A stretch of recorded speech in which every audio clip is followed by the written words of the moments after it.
The call came on a Friday, which already felt wrong. In 31 years of working in the backcountry, I've noticed that the worst situations almost never begin on a Friday. Avalanche burials happen on Saturdays when the weekend warriors push too far. Lost hikers call for help on Sundays when they realize they can't make it back to the trailhead before dark. Mondays bring the reports nobody wanted to write, but Fridays are quiet. Fridays are when the week is winding down, and the wilderness is just sitting there, waiting for whatever's coming next. This Friday was different. I was at my kitchen table in Missoula, halfway through a bowl of oatmeal, when my cell phone buzzed. The number was a 406 area code I didn't recognize, and the voice on the other end belonged to a woman named Claire Wayland. She introduced herself quickly. Gallatin County Search and Rescue, team lead for the Southern District. She said my name had come up through the Montana Mutual Aid Registry, which is a volunteer coordination list that links retired professionals with active operations when resources run thin. I'd added my name to that list about 8 months after I retired, mostly because sitting still made me anxious, and I figured I could at least carry a pack and read a map if somebody needed an extra body. Claire didn't waste time with pleasantries. She told me they were on day 4 of a search operation in the northern Madison Range, south of Ennis, and they were running out of people. 2 subjects, a married couple, Thomas and Renata Harsh, both in their early 60s, had failed to return from a 5-day backpacking trip into the Bear Creek drainage. Their vehicle had been found at the Bear Creek trailhead. Their itinerary, filed with a neighbor, indicated a loop through the upper basin with a planned exit on Wednesday. When Wednesday passed and Thursday passed and the neighbor couldn't reach them by phone, she called the sheriff. Gallatin County SAR launched Friday morning. By the time Claire called me, they'd covered the primary route, swept the most likely deviation corridors, and found exactly nothing. No tent, no gear, no tracks, no signal from the personal locator beacon the couple was known to carry. If you've spent enough time in search and rescue, you know that the first 72 hours are when you find people. After that, you're usually not searching for hikers anymore. You're searching for evidence of what happened to them. Claire didn't say that. She didn't have to. The fact that she was calling a retired ranger in Missoula on a Friday afternoon meant she'd already worked through the optimistic scenarios and was preparing for the longer version of this. I told her I could be in Ennis by evening. She gave me the staging coordinates and said she'd have a briefing packet waiting. If you're the kind of person who listens to these stories because you care about what actually happens out there in the wild, not the Hollywood version, but the real thing, I'd appreciate it if you'd subscribe to the channel. It helps more than you'd think, and it keeps me telling these. I packed my field kit, which I keep staged in a duffel in the garage, and I drove south on 287 through the Tobacco Root Valley with the windows cracked. October in western Montana is one of those things you can't properly describe to someone who hasn't seen it. The cottonwoods along the river were a pale, almost translucent gold, and the mountains on either side still had that late afternoon sharpness where every ridge looks like it was cut out of sheet metal. The air tasted like frost and dry grass. I remember thinking it was too beautiful a day to be driving towards something ugly. The staging area was set up in a gravel pullout about a quarter mile from the Bear Creek trailhead, which sits at roughly 6,400 feet on the western flank of the Madisons. Claire Whalen met me at the edge of the lot. She was shorter than I expected, maybe 5'4", with close-cropped gray hair, and the kind of permanently sunburned face you get from spending too many years at altitude. She shook my hand firmly and led me to a folding table where a laminated topo map was pinned under river stones. She walked me through the situation in under 10 minutes, and everything she said was organized and precise. I appreciated that. Some team leads narrate their own anxiety. Claire narrated facts. Thomas and Renata Harsh, married 36 years. Both retired. He'd been a civil engineer. She'd been a high school biology teacher. They'd been hiking in the Madisons for over 20 years. They were experienced, well-equipped, and physically fit for their age. They'd done this specific loop Bear Creek trailhead up through the drainage, over the saddle into the upper basin, then back down along the ridge to the South Fork at least 6 times. Their neighbor, a woman named Peg Algren, said they could practically do it with their eyes closed. The initial search had focused on the planned route, which made sense. 4 hasty teams had covered the trail from the trailhead to the upper basin and back. 2 dog teams had worked the lower drainage. A Civil Air Patrol flight had done a grid pattern over the basin on day 2. Nothing. No tent, no tracks, no distress signal. The couple's PLBA registered ACR resc link had never activated. Their cell phones were off or dead. On day 3, Claire expanded the search radius to include the adjacent drainages, Cottonwood Creek to the north, Indian Creek to the south. She brought in a technical team to check the cliff bands on the east face of Sphinx Mountain, which sits at the head of the basin like a crooked tooth. That team found old climbing anchors and a few pieces of deteriorated flagging tape, but nothing connected to the Harshes. Now it was day 4, and Claire had 17 volunteers plus 4 paid SAR techs. And she was burning through them. People have jobs. People have families. A search can sustain high numbers for about a week before attrition sets in. And Claire could see that cliff approaching. She'd pointed to a section of the map I hadn't been studying. It was east of the main drainage, higher up, in a cluster of unnamed draws that fed into the basin from a long, broken ridgeline.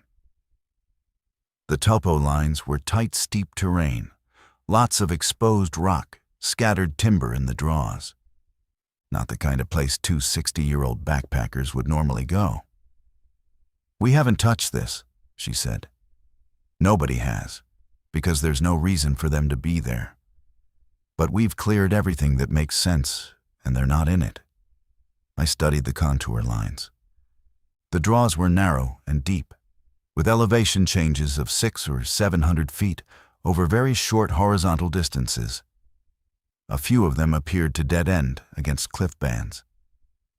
There was no trail, no established route, and no water source marked on the map. "What's the access like?" I asked. "Bad," Claire said. "You'd have to traverse off the main trail at about 8,200 feet and work east through a talus field. After that, you're in timber, steep timber. No one from this operation has been in there." I asked if there was any reason to believe the Harshes might have deviated into that terrain. Claire shook her head, then paused. "There's one thing," she said. She pulled a clear evidence bag from a plastic bin under the table. Inside was a single trekking pole. Lightweight aluminum, Black Diamond brand, adjustable, with a cork grip. The wrist strap had been cut, not broken, cut, cleanly with a blade. It had been found on day 2 by one of the dog teams, about 40 feet off the main trail, at approximately the point where you'd leave the drainage if you were heading east toward those unnamed draws. The pole matched the brand and model that Thomas Harsh was known to use. Peg Algren had confirmed it from a photograph. One trekking pole with the strap deliberately cut, 40 feet off trail, pointing toward terrain nobody had searched. Claire looked at me. "I'm not building a theory on one pole," she said, "but I don't have anything else." I told her I'd take the eastern sector. She assigned me a partner, a volunteer named Dale Purcell, a retired Montana Fish and Wildlife and Parks biologist who'd been with the operation since day 1. Dale was in his late 50s, lean and quiet. with the kind of stillness that experienced field people develop after years of watching animals that don't want to be watched. He and I shook hands, exchanged about 10 words, and agreed to stage at the trailhead at 6 the following morning.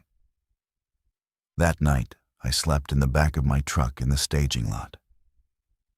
The temperature dropped into the low 20s, and I could hear the creek running somewhere below the pullout, that particular sound mountain water makes in October when the flow is low and the rocks are half frozen and every ripple sounds like glass being sorted. I lay there in my sleeping bag and thought about that trekking pole. Cut strap. There are reasons you'd cut a wrist strap. If your hand was injured and you couldn't release the buckle.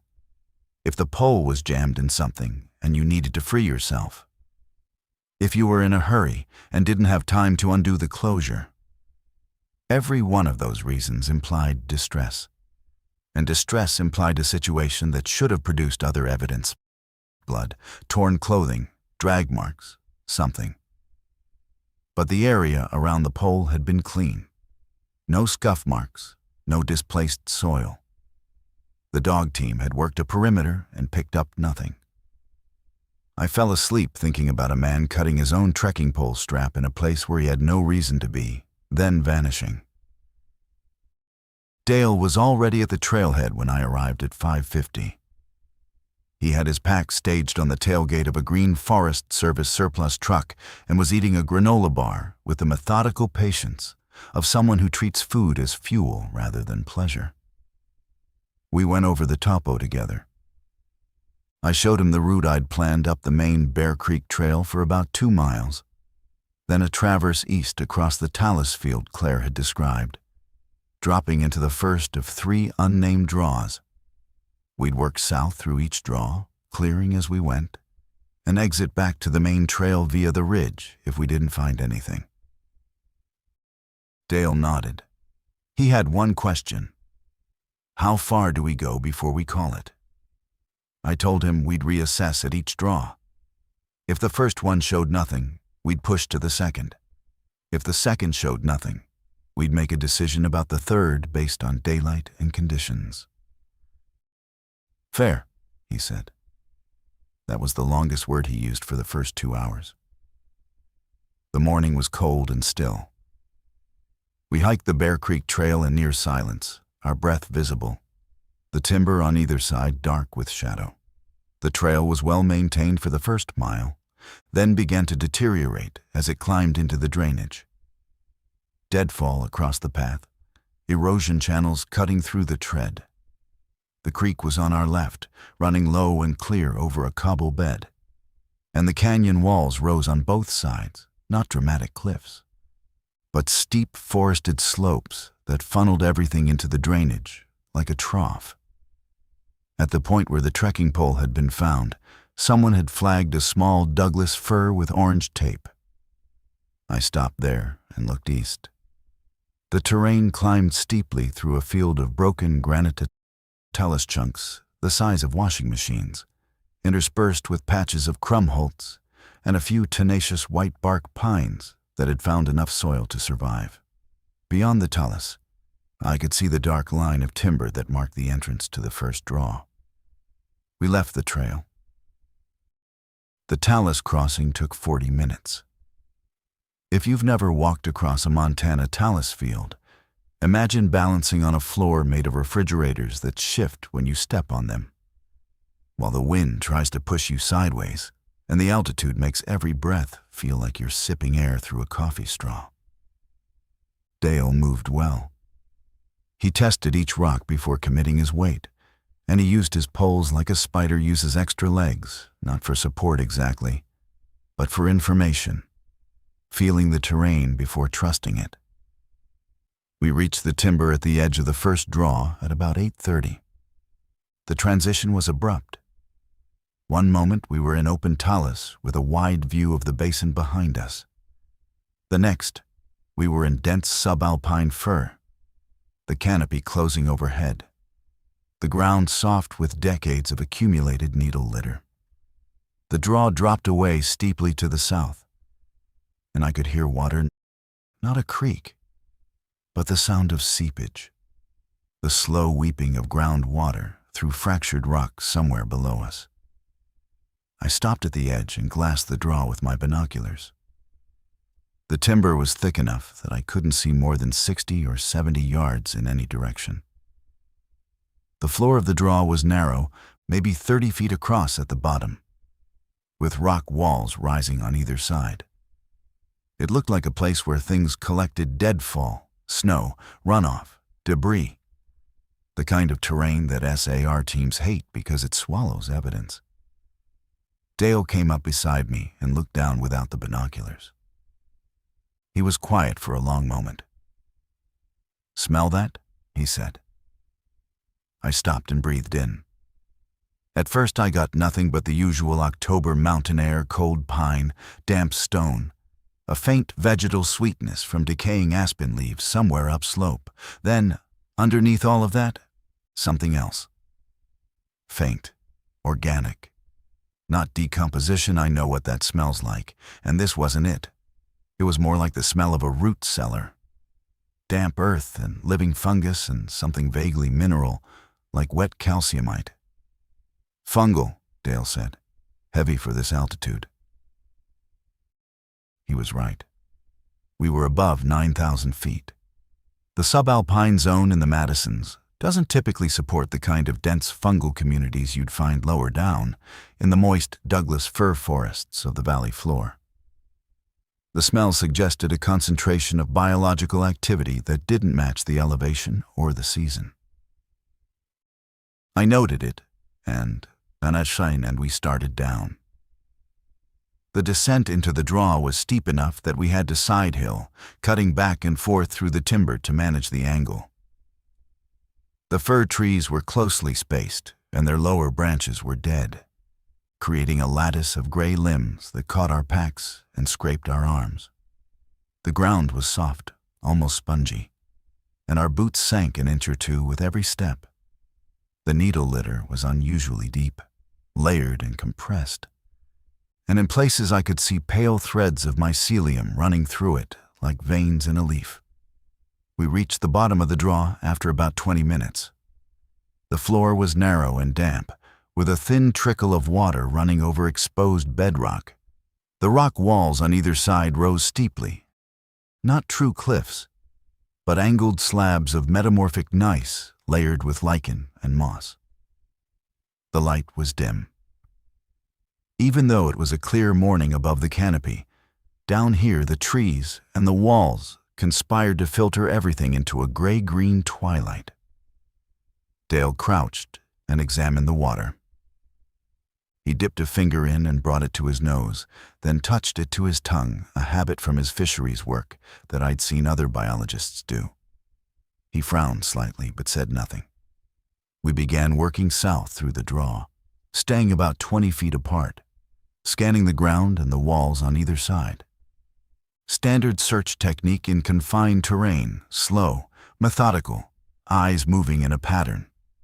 Ground, left wall, canopy, right wall, ground. Repeat. You're looking for color that doesn't belong, shape that doesn't fit, anything that breaks the natural pattern. For the first 200 yards, we found nothing. The draw was pristine in the way that untouched backcountry sometimes is: no boot prints, no cut branches, no litter, no blazes. Just rock and water and timber and silence. Then Dale stopped. He didn't call out. He just stopped walking and stood very still, the way a dog does when it catches a scent. I came up beside him and followed his gaze. On the rock wall to our left, about 5 feet off the ground, someone had placed a piece of fabric. It was wedged into a crack in the gneiss, a strip of dark blue nylon, maybe 8 inches long, folded once. It wasn't torn. It wasn't frayed. It had been cut with the same clean precision as the trekking pole strap, and it had been deliberately placed, not snagged. I pulled on nitrile gloves and carefully extracted it. The fabric was from a stuff sack or a pack pocket, the kind of lightweight ripstop nylon used in backpacking gear. It was dry, which meant it had been placed after the last rain, which Claire's weather log put it 6 days prior. I sealed it in an evidence bag and marked the location on my GPS. Dale and I looked at each other. "That's not accidental," he said. "No," I agreed. We kept going. The draw narrowed as we moved south, the walls closing in until the floor was barely 15 feet across. The timber thinned because there wasn't enough soil to support it, and the canopy opened slightly, letting in long, slanted columns of mid-morning light. The fungal smell was stronger here. I could see larger fruiting bodies now pale, knobbed mushrooms growing in clusters on the deadfall, and long shelves of bracket fungus on the standing dead fir. Some of the fruiting bodies were species I didn't recognize. Which isn't unusual, I'm not a mycologist, but their size and density struck me as remarkable. Several of the bracket fungi were the size of dinner plates, and they had a wet, almost luminous quality that made them look freshly emerged. Dale noticed them too. He stopped at one cluster and studied it closely without touching it. "These aren't right for this zone," he said. "Wrong elevation, wrong substrate, wrong season." He took a photograph with a small digital camera he carried in his chest pocket. Another 100 yards south, we found the second marker.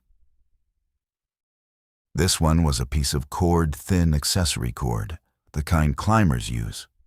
Bright orange tied around a rock that had been placed upright in the center of the stream channel. The rock was about the size of a softball, flat on the bottom, and it had been deliberately stood on end in the shallow water. The cord was tied in a simple overhand knot, with about 6 inches of tail hanging free. I documented and collected it. 2 markers now, both placed with intention, both using materials consistent with backpacking equipment. Someone had come through this draw and left signs. Deliberately, recently. The question was whether that someone was Thomas or Renata Harsh. And if it was, the question after that was why. Because leaving trail markers isn't something experienced hikers do casually. You leave markers when you're worried about finding your way back, or when you're worried about someone finding you. Dale and I continued south. The draw curved slightly to the east, following the underlying geology. And as we came around the bend, the character of the place changed. The walls pulled back. The floor widened into a small amphitheater, maybe 40 feet across, with a shallow overhang on the east wall that created a natural shelter. The overhang was about 8 feet deep and 15 feet wide, with a dry, flat floor of compacted gravel. Under the overhang, neatly arranged against the back wall, we found a backpack. It was a Gregory Baltoro, dark green, 65 liters. It was sitting upright with its hip belt buckled and its load lifters tightened, as if someone had carefully set it down and adjusted it for storage. The main compartment was closed. A water bottle sat in the side pocket. A pair of trekking poles, the matching pair to the one found on the trail, leaned against the wall beside it. I keyed my radio. "Base, this is Ashcroft. We've got a pack. East sector, first draw, approximately 300 meters south of the entry point. Single pack, staged under rock overhang. Appears deliberate. Requesting you log the GPS coordinates I'm about to transmit." Claire's voice came back immediately. "Copy, Ashcroft. Standing by for coordinates." I read off the numbers from my GPS. Then I crouched in front of the pack and studied it without touching it. The Gregory Baltoro is a men's pack. This was likely Thomas Harsh's gear. The condition was remarkable: no dirt, no water damage, no animal disturbance. It had been placed here with care recently, and nothing had bothered it since. But Thomas Harsh was not here. Renata Harsh was not here. There was no tent, No sleeping bag visible, no cook kit, no food bag. Just the pack, the poles, and the water bottle, arranged like a display. Dale circled the amphitheater slowly, reading the ground. After a few minutes, he came back. "No tracks," he said. "Nothing. The gravel under the overhang is undisturbed except where the pack is sitting." "That's not possible," I said. "Someone carried that pack in here." "I know," Dale said. He looked at me with the flat, careful expression of a man who has spent his career observing things that don't match expectations and has learned not to force them into categories before the evidence is ready. "But there are no tracks." I looked at the ground myself. He was right. The gravel under the overhang was a uniform surface of small, rounded stones, the kind deposited by water over centuries. It should have shown disturbance if a person had walked across it carrying a 65-liter pack. Boot impressions, displaced stones, scuff marks, something. But the surface was even and undisturbed right up to the base of the pack, as if the pack had been placed there by something that didn't touch the ground. I knelt and examined the gravel more closely, looking for any sign of raking or smoothing. It's possible, though unlikely, that someone could place a pack and then carefully restore the ground surface behind them. The stones were naturally settled. No drag lines, no artificial patterning. The surface hadn't been tampered with. It simply showed no evidence of human passage. I reported this to Claire. There was a pause on the radio that lasted about 5 seconds, which is a long time when you're waiting for a response from your team lead. "Copy," she said finally. "Don't move anything. I'm sending Ellis and Kovac to your location. Mark it and hold."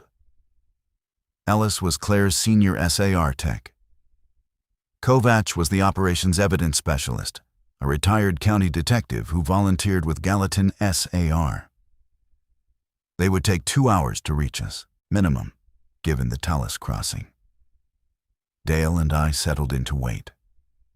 We moved back from the overhang to avoid contaminating the area and sat on a flat rock near the edge of the amphitheater. The sun was climbing toward noon, and in the wider section of the draw, patches of light reached the floor, warming the rock and releasing the scent of pine resin from the timber at the edges.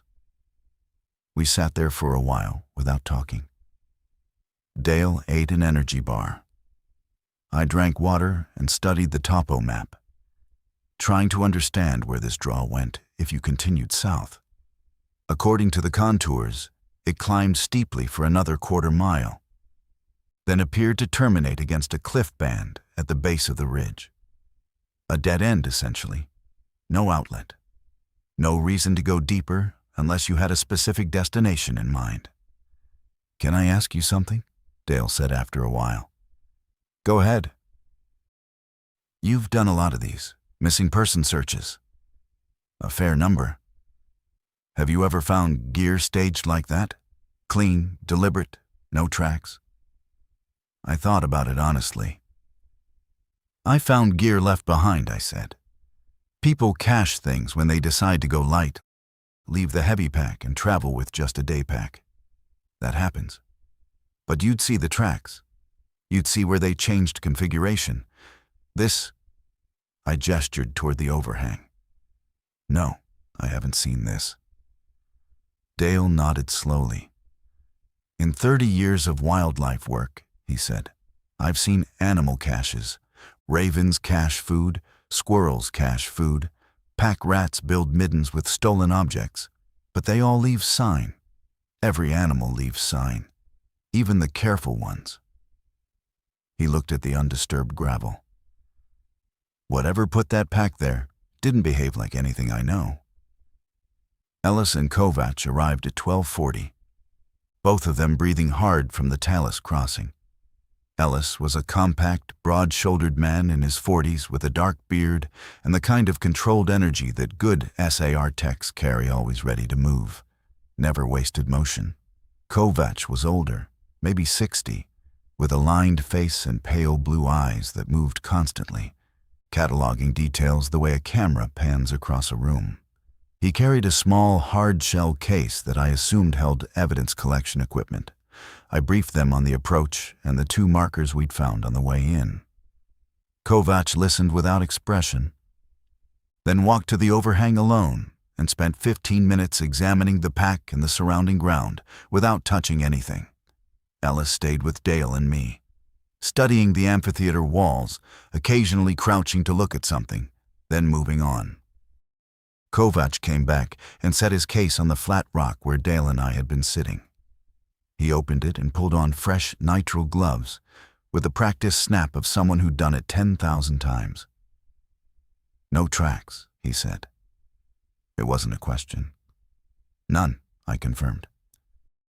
"Ground hasn't been swept or raked. Gravel is naturally settled.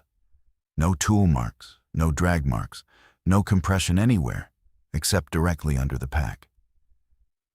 He looked at me. "You're sure nobody from the operation has been in this draw before today?" Claire confirmed it. This sector was unassigned until yesterday. Kovac nodded and went back to the pack. He photographed it from every angle, then carefully unbuckled the hip belt and opened the main compartment. Dale, Ellis, and I watched from a distance of about 10 feet. The pack was empty. Not empty as in somebody had unpacked it. Empty as in cleaned out. No food, no clothing, no sleeping bag, no pad, no cook kit, no first aid kit, no map, no headlamp. The interior was spotless, no crumbs, no lint, no dirt, no sand. It looked like a pack that had just come off a store shelf. The only items were the pack itself, the 2 trekking poles leaning beside it, and the water bottle in the side pocket. Kovac removed the water bottle and held it up. It was a standard Nalgene, wide mouth, clear plastic. It was about 1/3 full of water. He unscrewed the cap and smelled the contents, then held the bottle up to the light. "Clean water," he said. "No sediment, no discoloration." He poured a small amount into a sample vial and sealed it. Then he went through every pocket and compartment of the pack lid pocket, hip belt pockets, hydration sleeve, side pockets, bottom compartment. Everyone was empty. He checked the interior seams for anything lodged in the fabric. Nothing. "This pack was emptied with intention," Kovac said. "Somebody took everything out of it and either carried it away or disposed of it. Then they placed the pack here like they were putting it on a shelf." "What about the poles?" I asked. Kovac examined them. Both Black Diamond Trail Ergo, matching the model of the one found near the main trail. Both had intact wrist straps. Both were set to the same length, about 48 inches, which would be appropriate for a man of Thomas Harsh's reported height, 5'11". They were clean, no mud on the tips, no scratches beyond normal wear. "So, one pole gets left on the trail with the strap cut," Ellis said, speaking for the first time since arriving. "The other 2 end up here with the pack. All 3 poles accounted for." "A set of 2 and a single," Kovac said. "Harsh carried 2. These are his. The one on the trail was deliberately separated." "Why cut the strap?" Dale asked. Nobody answered. Kovac sealed the pack in a large evidence bag and tagged it. He collected the poles and the water bottles separately. Then he walked the perimeter of the amphitheater one more time, slowly, eyes on the ground. When he came back, he said something I wasn't expecting. "There's no exit track either. Whoever brought this pack in here didn't walk out." Ellis and I both looked at him. "What do you mean?" Ellis asked. "I mean, the draw floor has a fine layer of decomposed organic material over the rock needle litter, mostly. Thin, but it takes an impression. There are 4 sets of tracks entering this amphitheater from the north." He pointed at our approach route. "That's us. There are no other tracks entering or exiting from any direction. Nobody walked in here before we did, not recently. The four of us stood there processing that.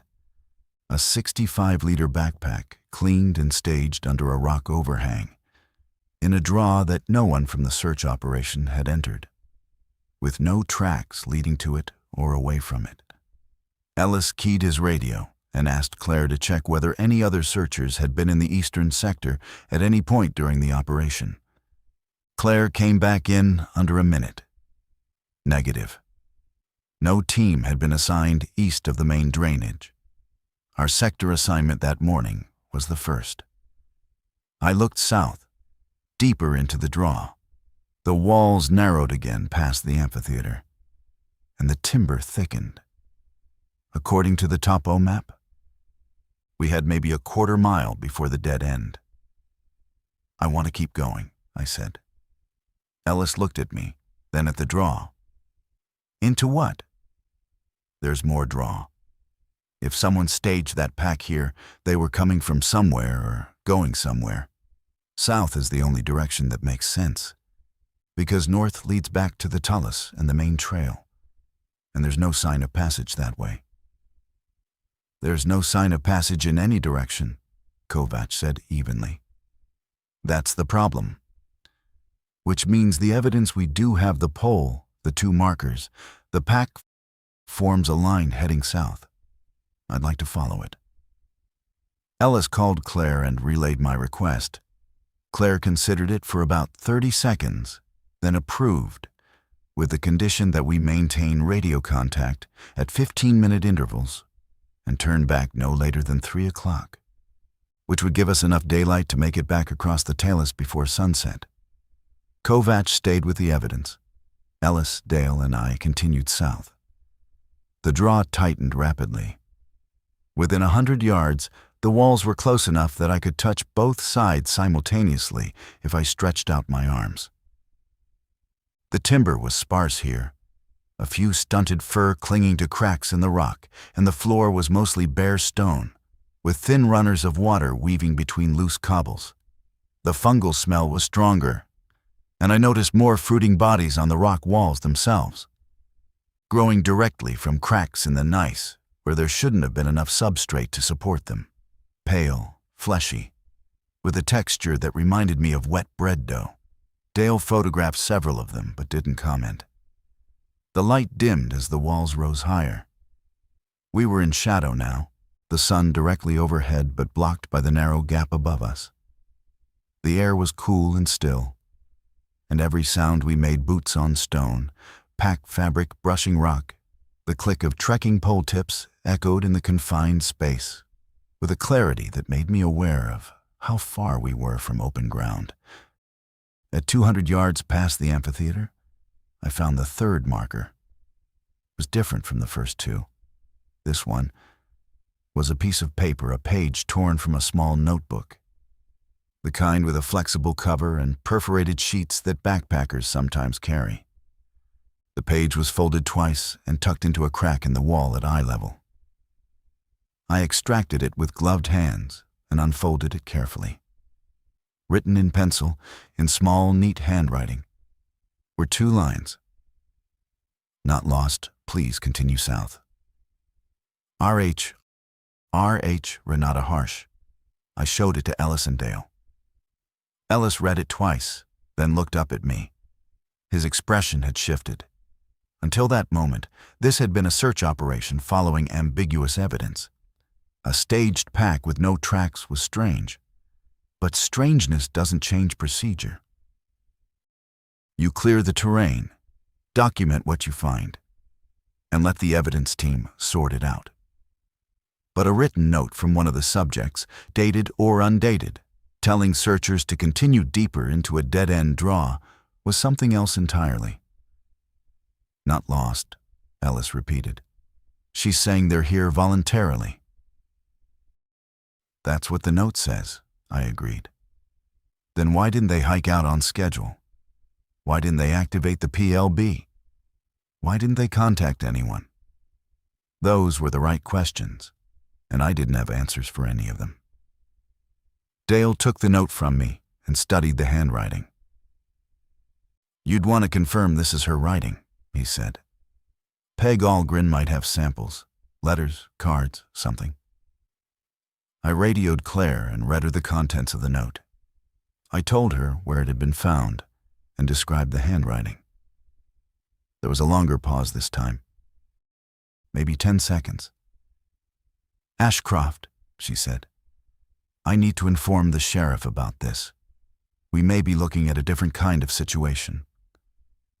She meant that the search might be shifting from a rescue operation to something else, a voluntary disappearance, or a crime scene. The note could mean the Harshes had chosen to stay in the wilderness beyond their planned return date for reasons unknown. Or it could mean someone had coerced Renata into writing a note that would redirect searchers while something else was happening. Both interpretations changed the operational posture. "I understand," I said. "Do you want us to hold position?" Another pause. "No. Continue south. But if you find either subject, do not approach until you've assessed the situation. Report first." "Copy." We continued. The draw kept narrowing. In places, the walls were barely shoulder-width apart, and we had to turn sideways to pass through, our packs scraping stone on both sides. The water underfoot was shallow but persistent, and the rock was slick with a thin biological film algae or fungal growth, I couldn't tell which. The footing was treacherous, and I found myself planting each step with the kind of deliberate care you use on ice. The fungal smell was heavy now, not unpleasant but pervasive, a dense, loamy, almost sweet odor that filled the narrow space. The fruiting bodies on the walls were larger and more numerous, some of them overlapping in clusters that covered several square feet of rock. Their color had shifted from pale cream to a deeper amber, and in the dim light, they seemed to glow faintly, though I attributed that to the moisture on their surfaces catching what little light filtered down from above. Dale stopped and placed his palm flat against one of the larger clusters without touching it directly, hovering about an inch from the surface. He held it there for a moment, then pulled his hand back and looked at it. "Warm," he said. "The rock is warm." I put my hand near the wall. He was right. Not dramatically warm, but noticeably warmer than the ambient air temperature, which I estimated at about 40 degrees. The rock felt like it was in the mid-50s. Given the altitude, the season, and the lack of direct sunlight in the draw, that didn't have an obvious explanation. "Geothermal," Ellis suggested. "There's no geothermal activity mapped in the Madisons," Dale said. "Not in this formation. This is Precambrian gneiss over Archean basement. Metamorphic, not volcanic." "Then what's heating the rock?" Dale didn't answer. We pushed on. The draw made a sharp bend to the east, and as we came around it, the walls suddenly fell back, and we stepped into a space that stopped all three of us in our tracks. The draw opened into a chamber. That's the only word that fits. The rock walls on either side flared outward and upward, creating an elongated room roughly 80 feet long and 40 feet wide, with walls that rose vertically for perhaps 50 feet before curving inward toward a narrow slot of sky far above. The floor was flat, unnaturally flat, a smooth expanse of pale stone that looked almost polished. The thin stream of water that had been running through the draw disappeared at the entrance to the chamber, seeping into a crack along the base of the east wall. But it was the walls that held my attention. They were covered. Every surface, from the floor to a height of about 15 feet, was covered with a dense, continuous growth of the fungal organism we'd been seeing in patches since we entered the draw. Except here, it wasn't in patches. It was a solid layer, inches thick, and it was the color of raw honey, a deep, warm amber that seemed to hold light rather than reflect it. The texture was complex. In some areas, it was smooth and almost glassy. In others, it had a ridged, folded quality that reminded me of brain coral. And it was, beyond any question, warm. I could feel the heat from several feet away. A gentle radiance that raised the temperature in the chamber to something that felt closer to a spring afternoon than an October morning at 9,000 feet. The air was thick with spores. Not enough to obscure vision, but enough that I could see them drifting in the columns of light that came down through the slot above it. Tiny particles. Golden, floating with a lazy, suspended quality that didn't match the faint air currents I could feel on my skin. "My God," Dale said quietly. It wasn't an exclamation of fear. It was the involuntary response of a biologist standing in front of something that shouldn't exist. Ellis had his hand on his radio, but hadn't keyed it. He was staring at the far end of the chamber, where the flat floor rose slightly before meeting the back wall. I followed his gaze. There were two people sitting at the base of the far wall. They were sitting upright, side by side, their backs against the amber-covered rock. They were dressed in hiking clothing. The woman had her hand resting on the man's forearm. Neither of them was moving. "Base, Ashcroft," I said into my radio, and my voice was steady, but I was aware of the effort it took to keep it that way. "We have visual on 2 subjects, east sector, approximately 500 meters south of the pack location. Both subjects are stationary. We are assessing." "Copy, Ashcroft," Claire said. "Status of subjects?" "Unknown. We're at approximately 80 feet distance. I'm going to approach."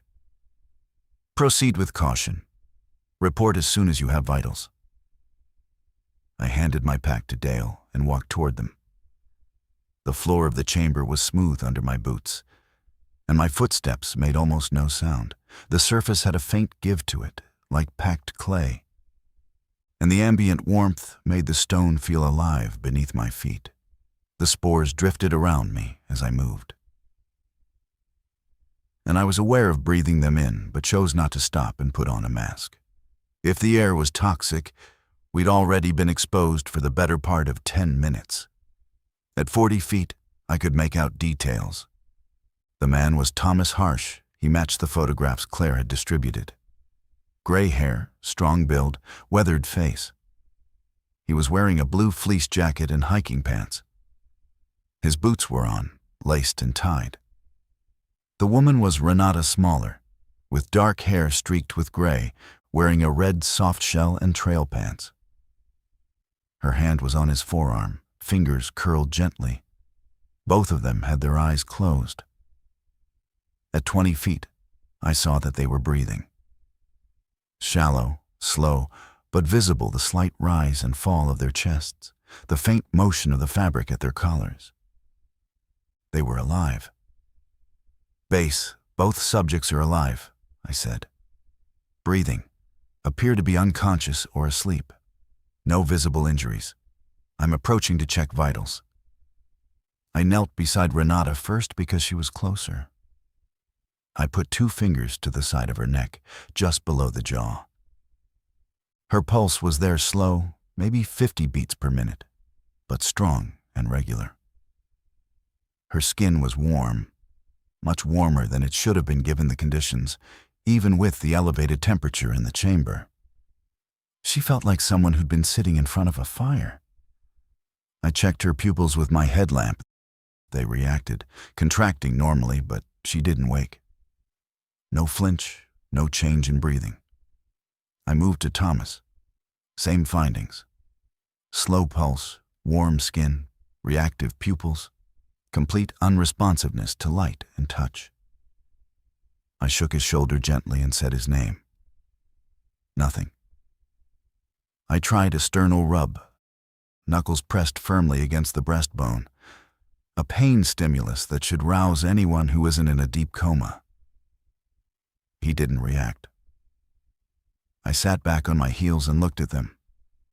They were in identical positions, sitting upright against the wall, legs extended comfortably, hands at their sides, except for Renata's hand on Thomas's arm. Their clothing was clean and dry. Their faces were relaxed, not slack the way an unconscious person's face often goes, with the jaw falling open and the muscles losing tone, but genuinely at ease, as though they were resting by choice. Their packs were nowhere in sight. Renata's gear, like Thomas's missing equipment tent, bags, food stove, was simply absent. The only items on them were their clothing and their boots. "They're non-responsive," I reported to Claire. "Vitals are stable, but they won't wake. No visible trauma, no obvious hypothermia despite the conditions. They appear to have been here voluntarily. We're going to need a litter evacuation, and it's going to be extremely difficult given the terrain." Claire acknowledged and began coordinating. I could hear her in the background raising the sheriff's office and requesting a helicopter, though I doubted a helicopter could get anywhere near this draw. We were going to have to carry 2 unconscious adults through a narrow rock slot, across a talus field, and down a drainage trail. It would take hours, and we'd need more people. While I waited, I took a closer look at the wall behind the harshes. The fungal layer was thicker here, 6 or 8 inches deep where it met the floor, and it had grown around them. Not over them, but around them, conforming to the contours of their bodies the way water conforms to a rock in a stream. At their shoulders, the growth curved inward slightly, creating a shallow niche for each of them. At their hips and legs, it had built up on either side, forming low ridges that channeled the warmth toward their bodies. It looked as though the organism had shaped itself to shelter them. I reached out and touched the fungal surface near Thomas's shoulder. It was firm, but yielding, with the texture of dense foam rubber. It was warm, genuinely warm, not merely insulated. The heat was being generated, not retained. When I pressed my fingers into the surface, the area around the indentation changed color slightly, shifting from amber to a deeper orange, and the warmth under my fingertips increased perceptibly. I pulled my hand back. The color returned to amber over a period of about 10 seconds. Dale had come up behind me. He'd been watching over my shoulder, and when I turned around, I saw his face, and what was on it wasn't fear. It was the expression of a man whose entire conceptual framework had just been made insufficient. "It's responding to pressure," he said. "That's a stimulus response. That's not a fruiting body. That's not a mushroom. That's a living tissue, and it's reacting to contact." "I know. And it's warm. It's generating heat. Enough heat to keep 2 people at a stable body temperature in a 40-degree environment without shelter or insulation." "I know. Ashcroft, what is this?" I looked at the chamber. The smooth floor, the golden walls, the drifting spores, the narrow slot of sky far above, and the 2 people sitting peacefully in niches that a living thing had built for them. "I don't know," I said, "but they came here on purpose. They left markers so we'd follow, and they're alive." "That note said not lost," Dale said. "She wrote not lost." "She did. So they found this place. They walked in here, they sat down, and this thing grew around them. And Renata left markers because she wanted someone to come, not to rescue them, to see." Ellis had joined us now. He was looking at the walls with an expression that I recognized: professional assessment, overwhelming personal reaction, the conscious effort to stay in operational mode when everything around you is telling you that operational mode isn't going to cover this. "We need to get them out," Ellis said. "Agreed," I said. "Can we move them? Is that growth attached to them?" I checked. Gently, I lifted Renata's arm from where it rested against the fungal ridge at her side. It came away easily. There was no adhesion, no resistance. The surface beneath had a slight indentation where her arm had been, warm and smooth.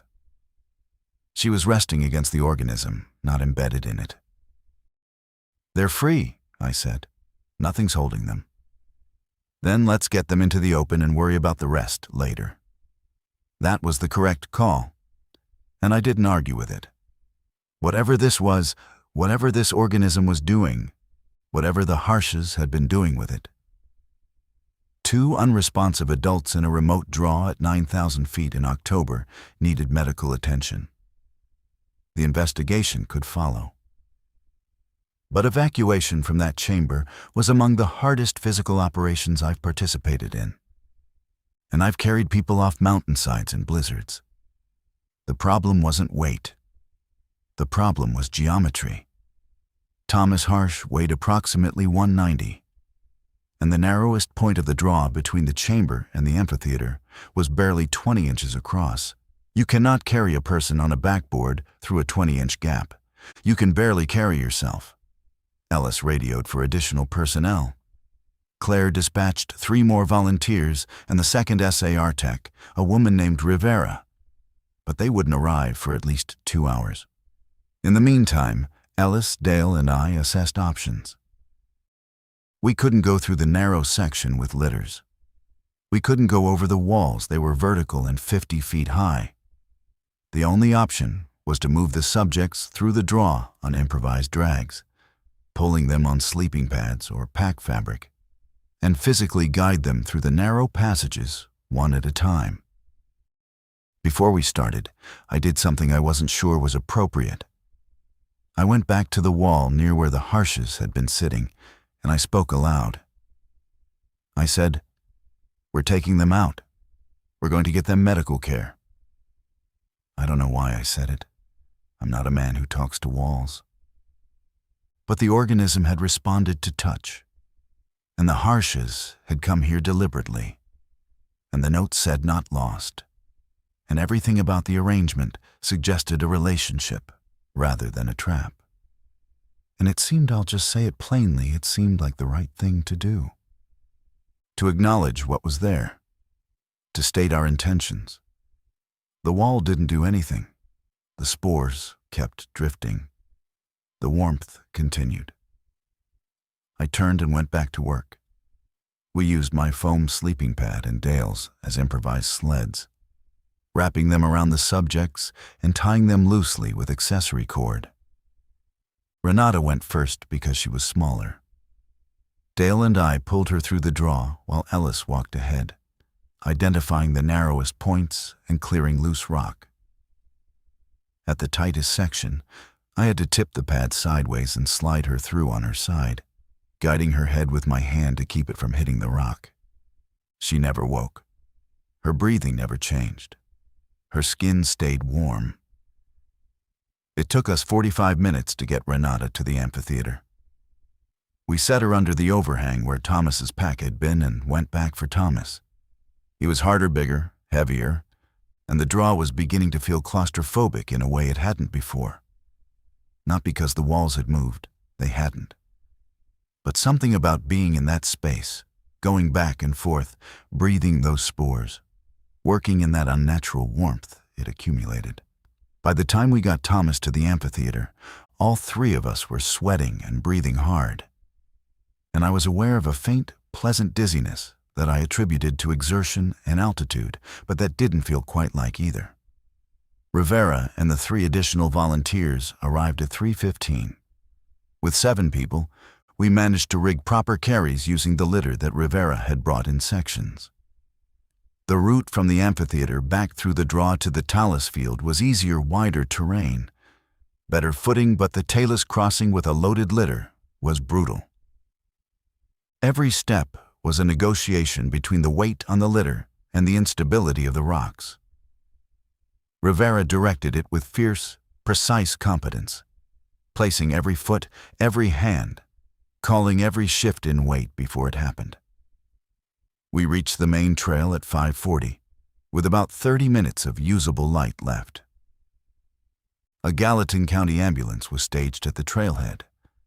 The paramedics took over, and I stood at the edge of the lot and watched them load Thomas and Renata into the vehicle. And I realized that my hands were shaking. Not from cold, not from exertion. They were shaking because my body was processing something my mind hadn't finished assembling yet. The chamber, the warmth, the golden walls, the two people sitting peacefully in niches shaped by a living thing. The note that said "not lost," the pack with no tracks. Dale was beside me. He was leaning against his truck with his arms crossed, watching the ambulance pull away. "Where are they taking them?" he asked. "Bozeman Deaconess," I said. "Claire said they'd go straight to the ER." Dale nodded. He was quiet for a long time. Then he said, "The spores. We breathed a lot of them." "I know. I feel fine. Better than fine, actually. I feel like I slept 12 hours and drank a pot of coffee. I shouldn't feel this good after what we just did." I looked at him. He was right. I felt the same way. We'd spent the better part of a day at altitude, crossing talus, navigating a technical draw, and carrying two unconscious adults through terrain that should have left us wrecked. And I felt alert, warm, and oddly calm. My hands had stopped shaking. "We should get checked out too," I said. "Probably," Dale agreed. Neither of us moved toward our vehicles. We stood in the gravel lot as the last light drained from the valley and the mountains went black against a sky that was just beginning to show stars. And I think both of us were thinking the same thing, though we didn't say it. We had to go back. We didn't go back the next morning. Claire pulled the eastern sector off the assignment board and restricted access pending a briefing with the Gallatin County Sheriff, a man named Dex Trujillo, who arrived at the staging area at 8 o'clock Saturday morning, driving a white Tahoe with mud on the rocker panels and an expression that suggested he'd been woken up early for something he didn't yet believe. Claire ran the briefing in the cold morning air beside the folding table. She'd organized everything we'd found into a clear sequence: the trekking pole with the cut strap, the two fabric and cord markers, the note in Renata's handwriting, the cleaned and staged pack, the chamber, the organism, the condition of the subjects. She presented it flatly and without interpretation. Kovac supplemented with his evidence notes. I filled in the details of the chamber itself, the dimensions, the warmth, the biological growth, the stimulus response, the way the organism had shaped niches around the Harsh's bodies. Trujillo listened with his arms folded. He asked a few procedural questions, chain of custody on the evidence, GPS coordinates, radio logs. Then he asked the question I'd been expecting. "What's your working theory on the subject's condition?" Claire looked at me. I looked at Dale. Dale looked at nobody. "We don't have one," I said. They were non-responsive but vitally stable. No trauma, no hypothermia, no signs of toxic exposure. The paramedics noted unusually high peripheral temperature and low heart rate in both subjects. Beyond that, we're waiting on the hospital. And the growth on the walls. This fungus. You're saying it reacted when you touched it. It changed color and generated additional heat at the point of contact, yes. Trujillo took a slow breath and looked east, toward the mountains. I could see him working through the same cognitive process that all of us had been working through since the previous afternoon, trying to fit what we'd described into a category that made sense, finding that no category was adequate, and deciding how to proceed anyway. "I'm not sending anyone back in there until I talk to the hospital," he said. "And I want someone from Fish, Wildlife and Parks, or the Forest Service, somebody with a biology background, to advise on whether that draw is safe to enter." Dale cleared his throat. "I'm retired FWP," he said. 30 years. Fisheries and wildlife biology, field research, hazardous organism protocols. I'm happy to advise, but I should be honest with you, Sheriff. I've never seen anything like what's in that chamber. I can tell you it's a living organism. It generates heat. It responds to tactile stimulus. And the spore load in that space is significant. Beyond that, I'm not qualified to say whether it's dangerous. But you feel fine, Trujillo said. Both of you feel fine, after breathing those spores for hours. We feel fine, Dale confirmed. He didn't mention that we felt better than fine. I appreciated the restraint. Trujillo left to make phone calls. Claire maintained the staging area and reassigned the remaining volunteers to other sectors, keeping up the search protocol, even though everyone involved understood that the Harshes had been found. The formal search wouldn't close until the sheriff signed off. And Trujillo wasn't going to sign off on anything until he had more information.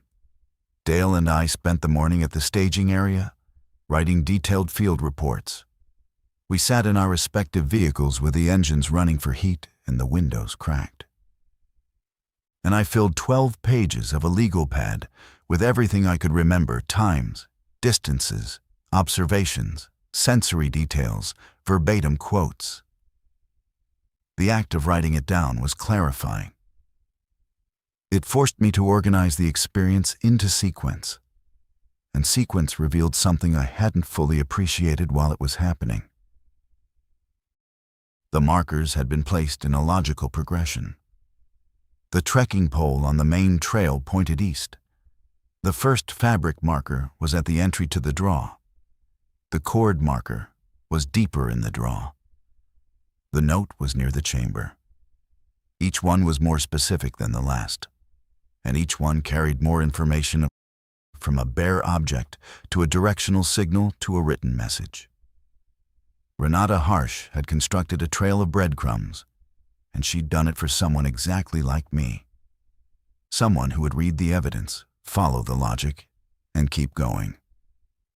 She hadn't left those markers for rescue. She'd left them as an invitation. Around noon, Claire's radio crackled with a call from Bozeman Deaconess. The ER physician, a woman named Dr. Anand, wanted to speak with the search team lead and the personnel who'd found the subjects. Claire patched the call to speakerphone at the staging table, and Dale and I stood close enough to hear. Dr. Anand's voice was measured and professional. But there was an undertone of something I recognized, the careful phrasing of a scientist who is describing results she doesn't fully understand. Thomas and Renata Harsh were alive and stable.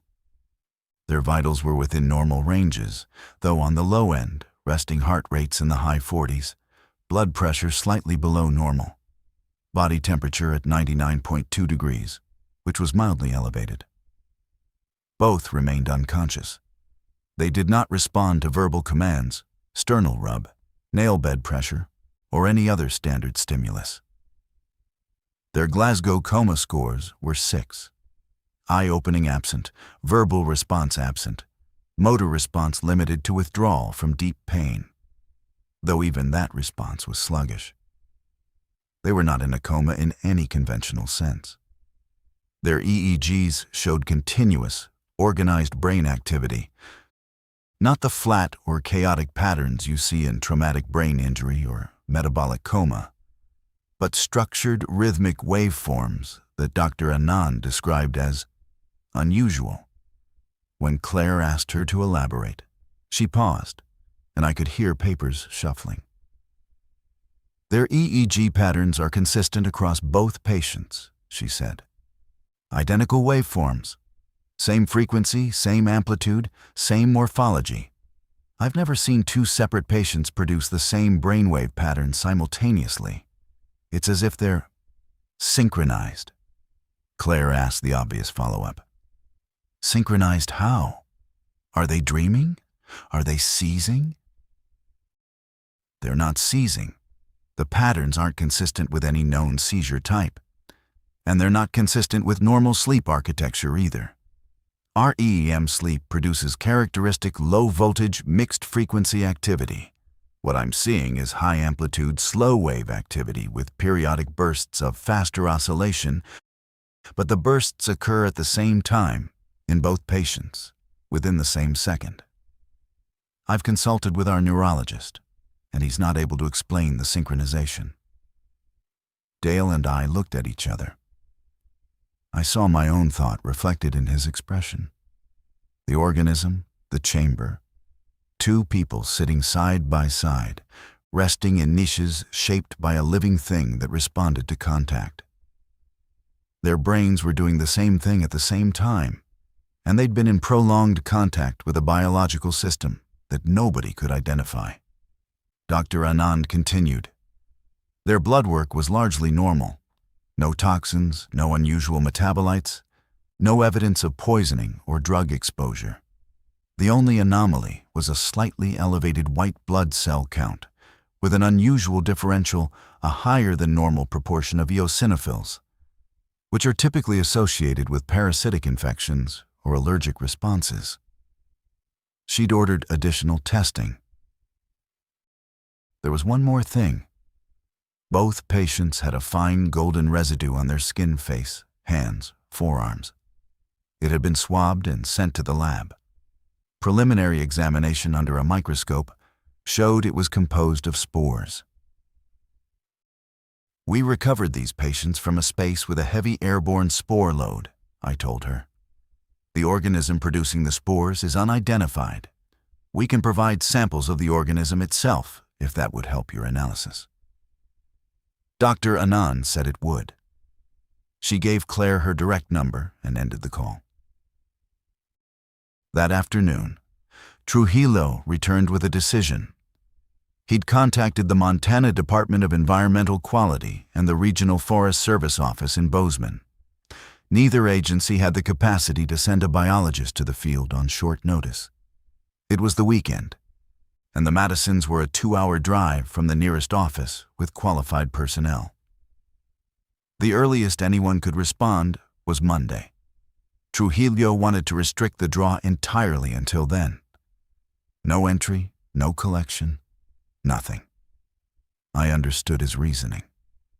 He was a county sheriff managing a situation outside his expertise, and the prudent move was to wait for people who knew what they were looking at. But I pushed back gently. Sheriff, the subject's physician is asking for a tissue sample of the organism. She's got 2 unconscious patients with synchronized brain activity and an unknown spore exposure. A sample could materially affect their treatment. You want to go back in there? I want to collect a small tissue sample and bring it out. That's all. I'll wear respiratory protection. I'll go with Dale. We know the route. Trujillo looked at Dale. You're willing? I've been collecting biological samples in the field for 30 years, Dale said. I have sterile collection equipment in my truck. We can be in and out in 4 hours. Trujillo thought about it. I could see the risk calculus working behind his eyes, 2 older men entering a space with an unknown biological agent, against a physician's need for diagnostic material and 2 patients who weren't waking up. 4 hours, he said. Respiratory protection. Radio check every 15 minutes. You collect your sample and you come out. You don't explore, you don't investigate. You don't do anything beyond what you just described. Agreed. Dale and I left the staging area at 2 o'clock. We drove separately to the trailhead, loaded our packs, and started up the Bear Creek Trail with N95 masks hanging around our necks, ready to put on before we entered the draw. The hike to the talus field felt different the second time. Not easier, the terrain hadn't changed. But I was different in it. I wasn't searching anymore. I wasn't scanning the ground for tracks or the trees for color. I was walking toward something I'd already seen. And the anticipation had a quality I want to describe accurately because I think it matters. I wasn't afraid. I should have been. 2 people had been found unconscious in contact with an unknown organism, their brains locked in synchronized patterns that no neurologist could explain. That's a situation that warrants fear. But what I felt as I crossed the Talus La Seine and entered the timber at the edge of the draw was something closer to gravity, the sense of being pulled forward by a weight that was already in motion. A trajectory I'd entered when I unfolded that note and read Renata's handwriting. Not lost. Please continue south. She'd written it for me. Not me specifically, she couldn't have known who would come. But she'd written it for whoever followed the markers, and I was that person. And now I was going back. We masked up at the entrance to the draw and descended. The air was still, the light the same gray-green twilight. The fungal smell penetrated the masks easily. N95's filter particulates, not volatile organic compounds, and the smell was chemical, not particulate. The fruiting bodies on the walls were exactly as we'd left them, though I thought, and I want to be careful here, because I was looking for change, and that predisposes you to find it. I thought they might have been slightly larger, fuller, more turgid, as though they'd taken on moisture in the intervening 24 hours. Dale noticed it too. He stopped at one of the clusters he'd photographed the previous day and compared it to the image on his camera screen. He showed me. The cluster had expanded, not dramatically, maybe 15% larger in area, but measurably. We moved through the narrow section without speaking. The warmth built as we went deeper. And by the time we reached the chamber, I'd unzipped my jacket. The air inside was easily 60 degrees, maybe warmer. The golden walls glowed in the light from the slot above, and the spores drifted with their slow, suspended motion. And the silence was so complete that I could hear my own pulse in my ears. The niches where the harshes had been sitting were still visible, shallow depressions in the fungal layer, shaped to their bodies, now empty. But they had changed. The depressions were shallower than before, as though the organism was slowly filling them in. And in the center of each niche, where the person's back had rested against the wall, there was a new feature. A raised area, smooth and slightly darker in color than the surrounding surface. About the size of a human hand. Both niches had one. They were identical in shape, size, and position. I crouched beside the left niche Thomas's, based on its size, and looked at the raised area closely. Its surface was finely textured, with a pattern of minute ridges that reminded me of the whorls on a fingerprint, but larger and more regular. It was warm to the point that I could feel the heat on my face from 6 inches away. Dale knelt beside the other niche and examined its raised area. He took several photographs, then opened his field kit, a compact case containing sterile vials, scalpels, forceps, and alcohol wipes, and looked at me. "I'm going to take a small section from the wall away from the niches," he said. "I don't want to disturb whatever those are." I agreed. Dale selected a spot on the east wall about 10 feet from the niches, where the fungal layer was thick and uniform. He cleaned his scalpel with an alcohol wipe, positioned it against the surface, and cut. The organism resisted the blade for a moment, not actively, but with the passive resistance of dense, living tissue. Then the scalpel slid through, and Dale carved out a piece about the size of a postage stamp and half an inch thick. He placed it in a sterile vial and sealed it. The cut surface was pale pink inside, not amber, not golden pink, the color of raw salmon. A thin fluid welled up from the cut, clear with a faint iridescence. The fluid didn't drip. It beaded along the edge of the wound and held there, and over the next 30 seconds, the cut edge began to darken, shifting from pink back toward amber. "It's sealing," Dale said. That's a wound response. Clotting, essentially. That's tissue, Ashcroft. That's not mycelium. That's differentiated tissue. I was watching the area around the cut. The organism's response wasn't limited to the wound itself. In a rough circle extending about a foot from the cut, the surface color had shifted to a deeper shade of amber, almost burnt orange, and the warmth in that area had increased. I could feel it on my outstretched hand, and the spore concentration in the air near the cut had noticeably increased.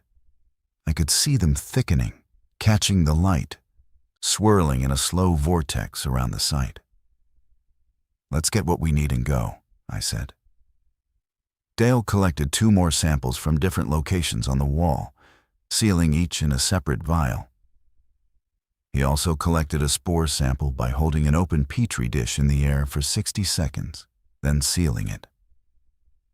He worked quickly and cleanly, and I stood beside him and watched the chamber.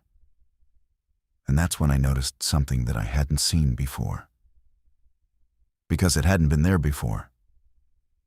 On the floor of the chamber, midway between the niches and the entrance, there was a shape. It was on the surface of the stone, or rather, it was made of the same fungal tissue that covered the walls, but it had grown onto the floor, which had been bare, pale rock during our first visit. The shape was roughly oval, about 3 feet long and 2 feet wide, and it was thin, barely raised from the stone surface, like a stain more than a structure. Its color was lighter than the wall growth, a pale gold, and its edges were precise, not ragged, not diffuse, sharp, as though drawn with a compass. I walked to it and stood over it. Dale came up beside me. It was a map. I don't know how else to describe it. Within the oval, the surface texture varied in a way that created a pattern, and the pattern corresponded roughly, approximately, but recognizably to the topography of the draw we were standing in. I could make out the narrow entrance, the amphitheater, the twisting narrows, and the chamber itself, all rendered in subtle variations of texture and shade on the fungal surface. The chamber was marked by a slightly raised area in the center of the oval. The entrance to the draw was at the north end, and extending south from the chamber, past the point where we'd assumed the draw dead-ended against a cliff band. The map showed something continuing, a passage, a route, extending further than our topo maps had indicated, curving east and then south, opening into what appeared to be a larger space, represented by a broad, smooth area at the southern edge of the oval. Dale was kneeling beside it, his camera forgotten in his hand. He was reading the map the way I was reading it, and I could see from his face that he was reaching the same conclusion.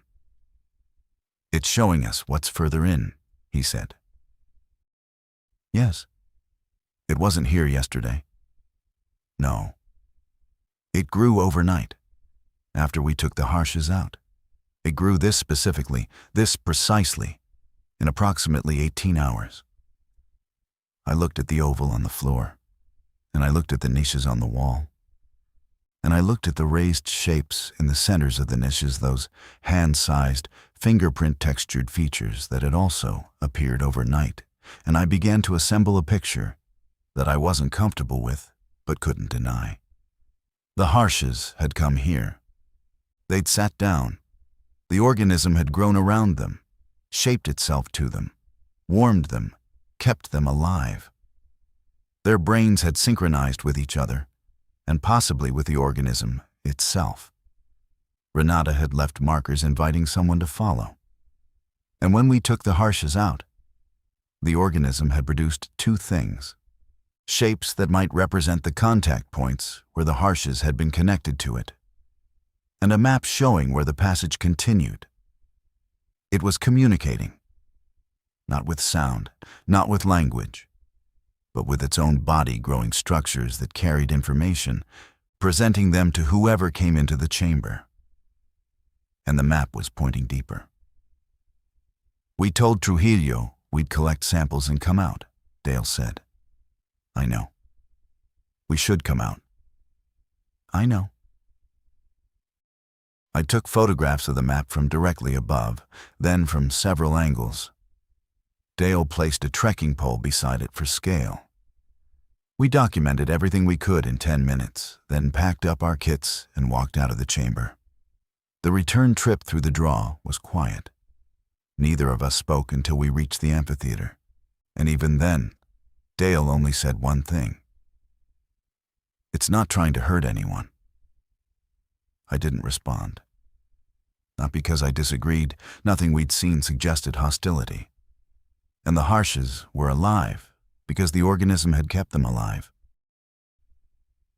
But because I wasn't sure that not trying to hurt anyone was a sufficient framework for something that was growing maps on its own floor and synchronizing human brain activity. We crossed the talus in the last light of the afternoon.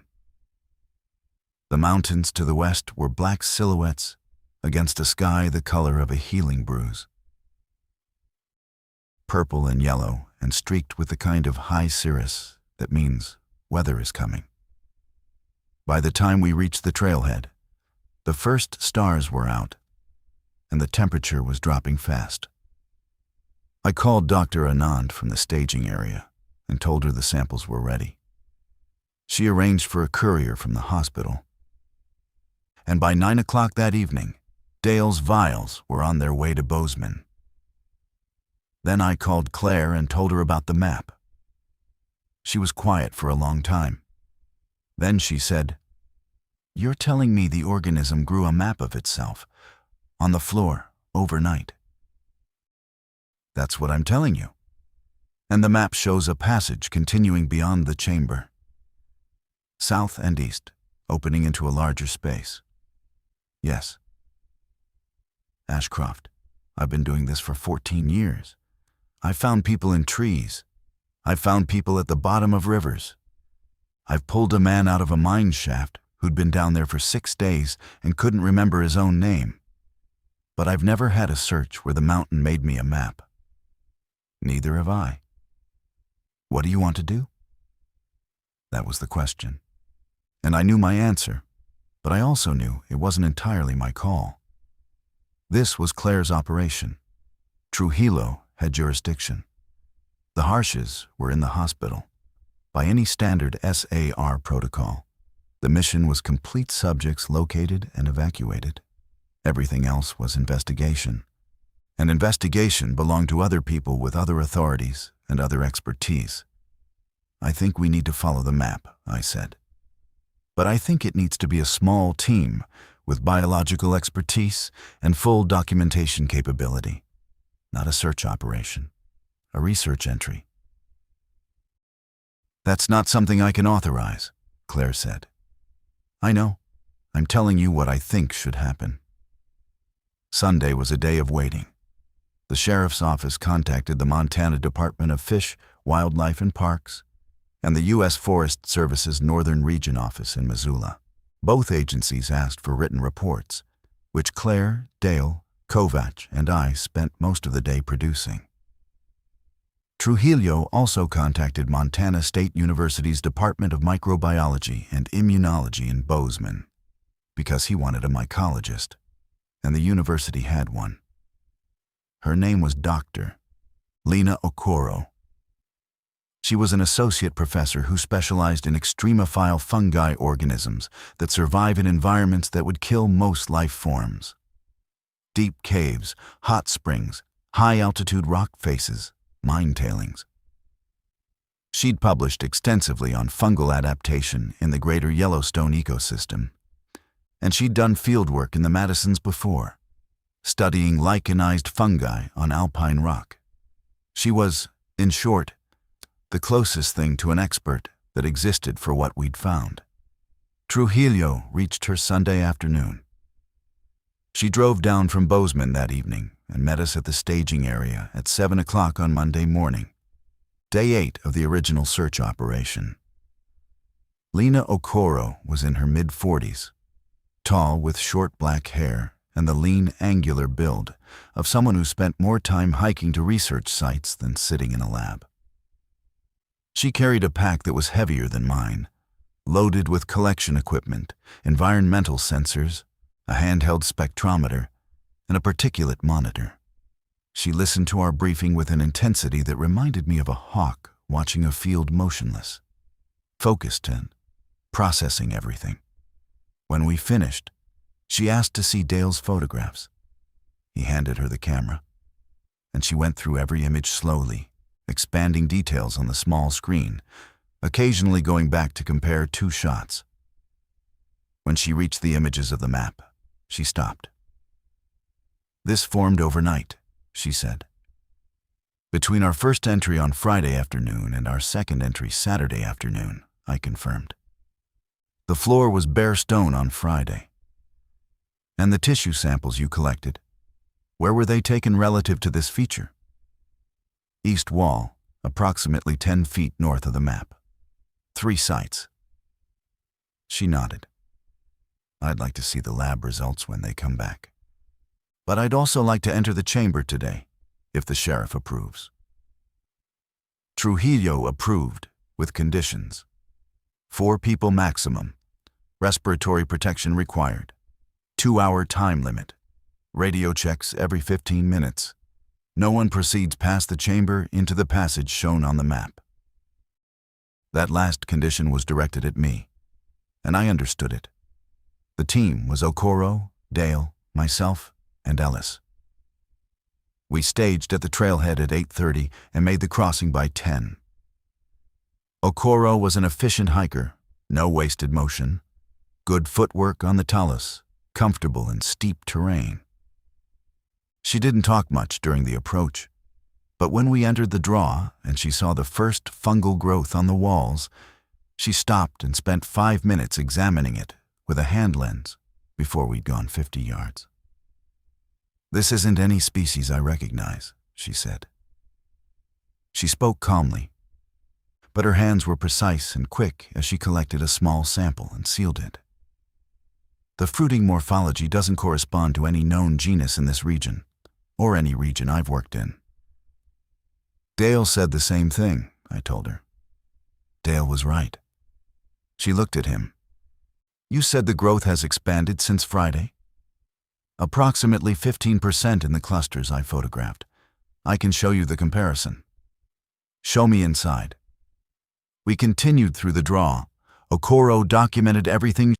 She carried a small digital voice recorder and narrated her observations continuously, describing color, texture, extent, substrate, spatial distribution. Her voice was steady and precise, a running catalog of data points that I found reassuring. She was treating this as science, which meant she was treating it as something that could be understood. When we reached the chamber, she stopped at the entrance and stood there for a full minute without moving. The rest of us waited behind her. Then she walked in slowly, turning in a full circle, taking in the walls, the floor, the slot of sky above, the warm air, the drifting spores. She went to the niches first. She examined the raised areas, the hand-shaped features that had appeared after the hashes were removed. She measured them with a small ruler. She photographed them. She touched one, lightly, with a gloved finger, and watched the color change. Then she went to the map.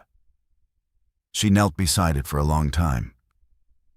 She traced the features with her finger, not touching the surface, but hovering above it, following the contours. She compared it to the topo map she'd brought. She took measurements. She photographed it from multiple angles. When she stood up, her face had the expression I'd seen on Dale's face 2 days earlier, the expression of a professional confronting the boundary of their competence. "This is not a fungus," she said. The chamber was quiet after she said it. The spores drifted. The warmth held.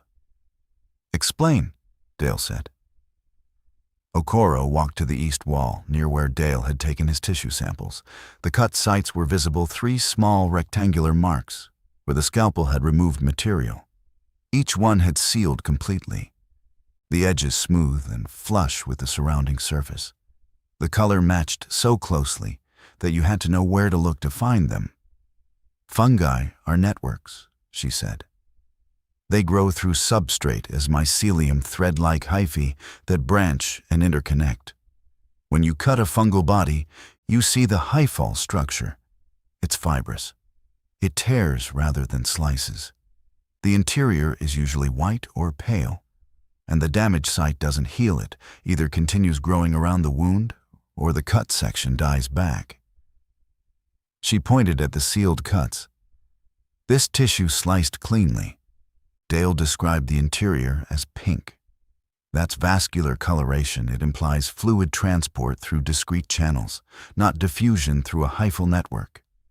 The wound sealed within seconds, which requires a clotting cascade, a coordinated biochemical response involving specialized cells. Fungi don't have specialized cells. They have one cell type that differentiates contextually. This organism has at least 3 that I can identify visually: the outer pigmented layer, an internal transport layer, and whatever produced the sealant. She turned to the map on the floor. And then there's this. Fungi don't produce representational structures. They don't make images. They grow in response to chemical gradients, moisture, nutrient availability, and gravity. They grow toward food. They grow away from toxins. They don't grow topographic maps of their own anatomy on flat surfaces overnight. Ellis shifted his weight, the gravel under his boots making a faint grinding sound. So what is it? Okoro looked at the golden walls, at the drifting spores, at the warm air rising from the floor. I don't know, but I can tell you what it does. It generates heat through metabolic activity, which means it has a metabolic rate significantly higher than any known fungus. It responds to mechanical stimulus with localized changes in color and temperature, which means it has something analogous to a nervous system sensory receptors, signal transduction, effector response. It sealed its wounds with a speed and precision that implies an immune-like repair mechanism, and it produced a structured, representational growth pattern in response to the removal of the 2 people who were in sustained contact with it. She let that last point hang in the air. You're saying the map is a response to us taking the harshes out, I said. I'm saying the temporal correlation is hard to ignore. The harshes were here for days in direct contact with this tissue.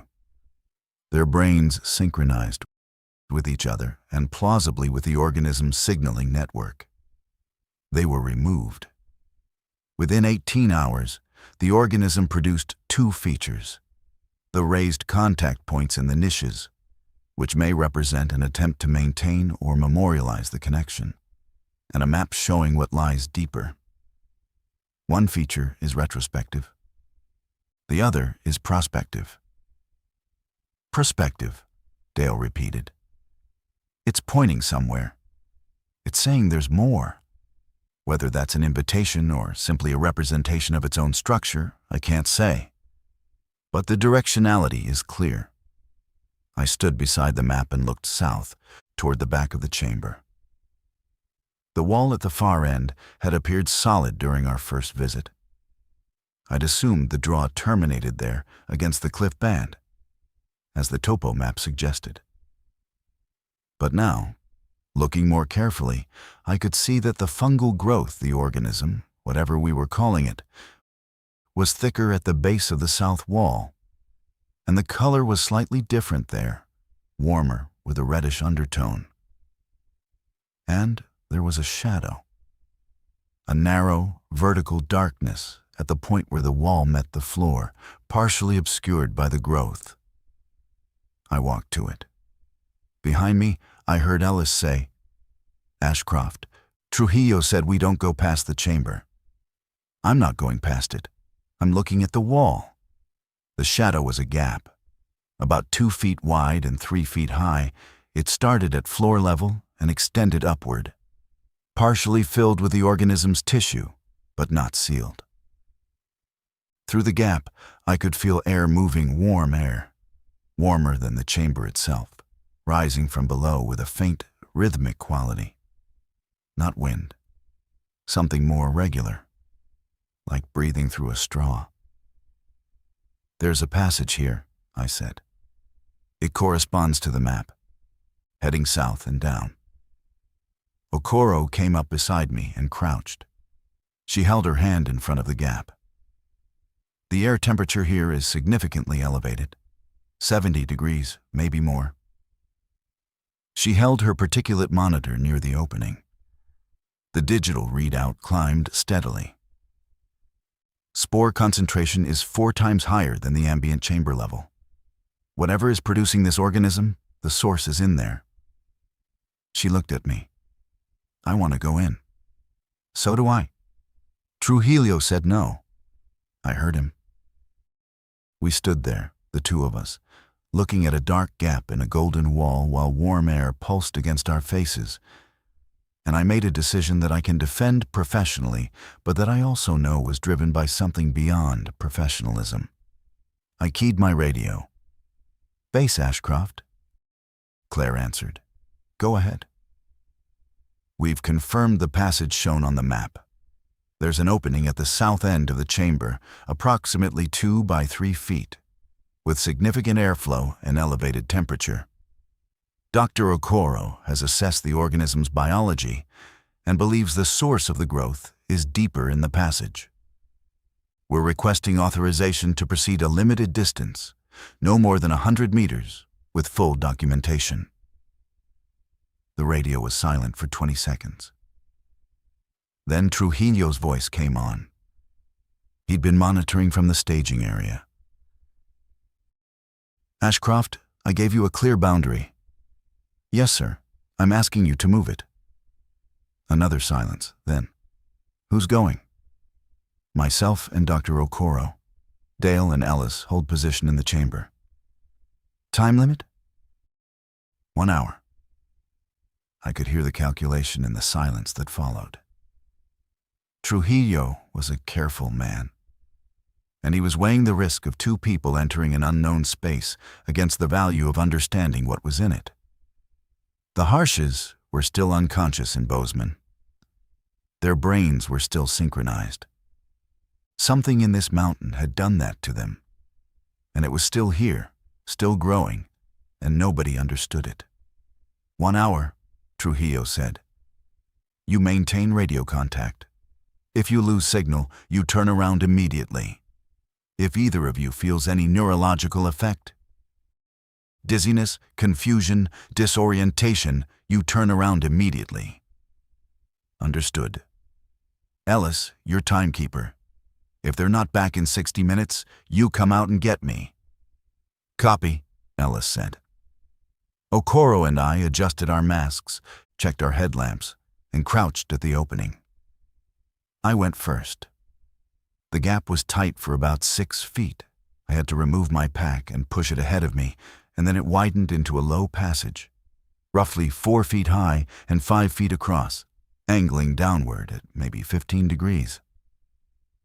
The walls and ceiling were covered with the organism's tissue, thicker here than in the chamber, and the warmth was immediate and enveloping, like stepping into a greenhouse. My headlamp caught the golden surface and threw warm light in every direction, making the passage glow. Okoro came through behind me, and we proceeded in a low crouch, moving slowly, watching our footing. The floor was smooth, the same bare stone as the chamber, with the organism growing on the walls and ceiling, but not the floor itself. The passage curved gently to the east, exactly as the map had shown, and descended steadily. After about 50 meters, it began to widen, and the ceiling rose enough that we could stand upright. The spore concentration was heavy. Even through the N95, I could taste something in the back of my throat faintly sweet, faintly mineral, not unpleasant but distinct. Okoro's particulate monitor was reading numbers I could see over her shoulder. And the values were high. She didn't comment on them. The passage widened further. The organism on the walls changed character. As we went deeper, the texture became more complex, with ridged and folded structures that looked almost architectural. In places, the tissue had formed shelf-like projections that extended horizontally from the walls, creating surfaces that could, if you were inclined to interpret them that way, serve as seats or platforms. Whether that was intentional design or natural growth morphology, I couldn't say. But the regularity was striking. At approximately 80 meters, the passage opened. I turned off my headlamp because I didn't need it anymore. The space we entered was lit. Not by sunlight, we were underground, well below the surface by now, and there was no opening to the sky.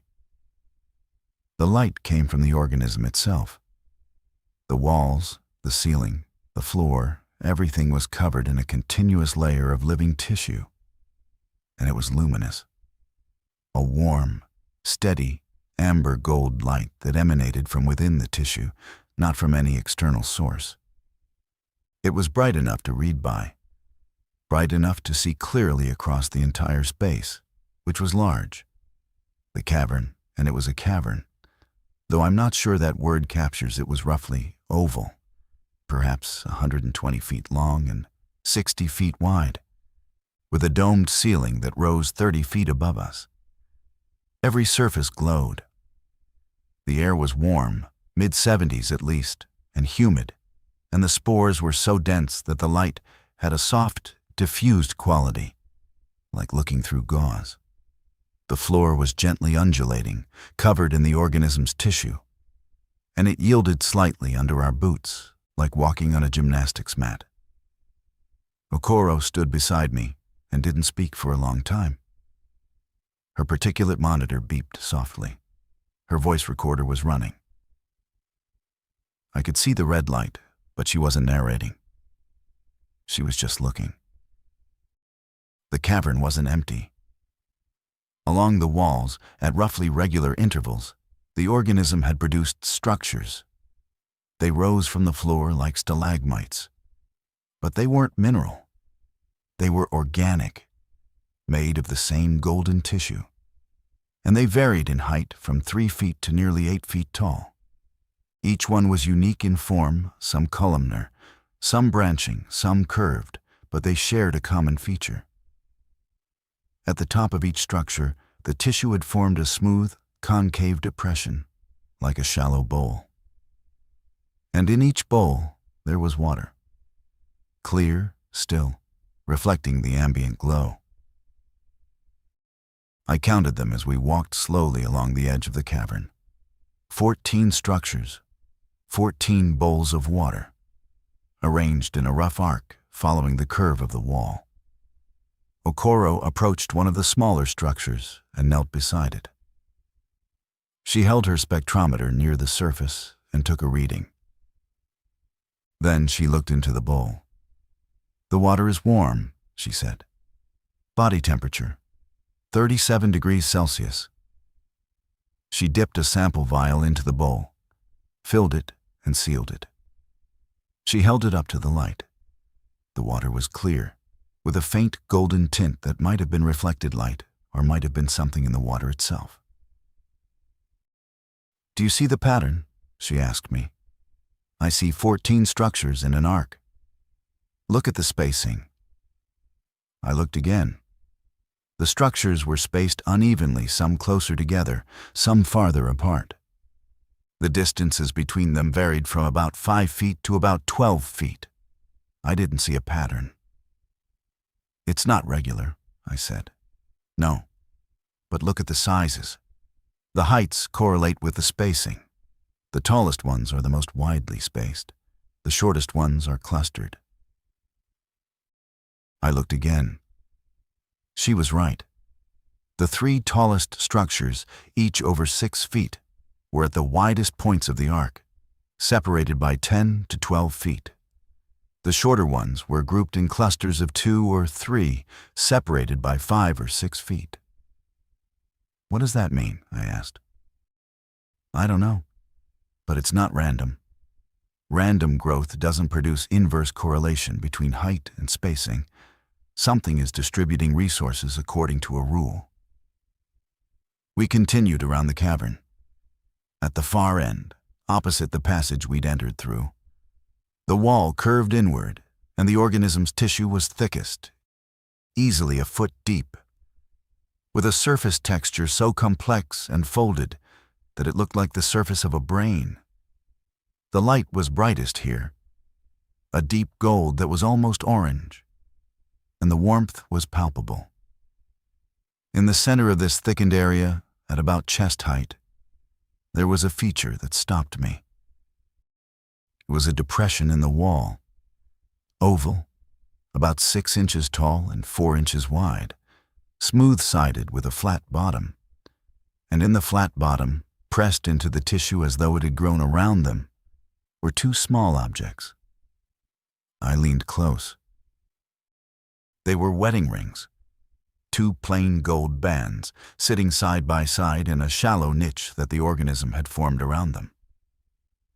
They were clean, unmarked, and warm to the touch when I held my fingers near them without making contact. The niche fit them precisely. Each ring sat in its own slight depression, held in place by the contour of the tissue. "Okoro," I said. She came over and looked. She didn't say anything for several seconds. "Those are the Harsha's rings," I said. "They have to be." "You can't be sure of that. 2 gold wedding bands in an organism that was sheltering 2 married people. What else would they be?" She didn't argue the point. Instead, she examined the niche with her hand lens, then photographed it from multiple angles.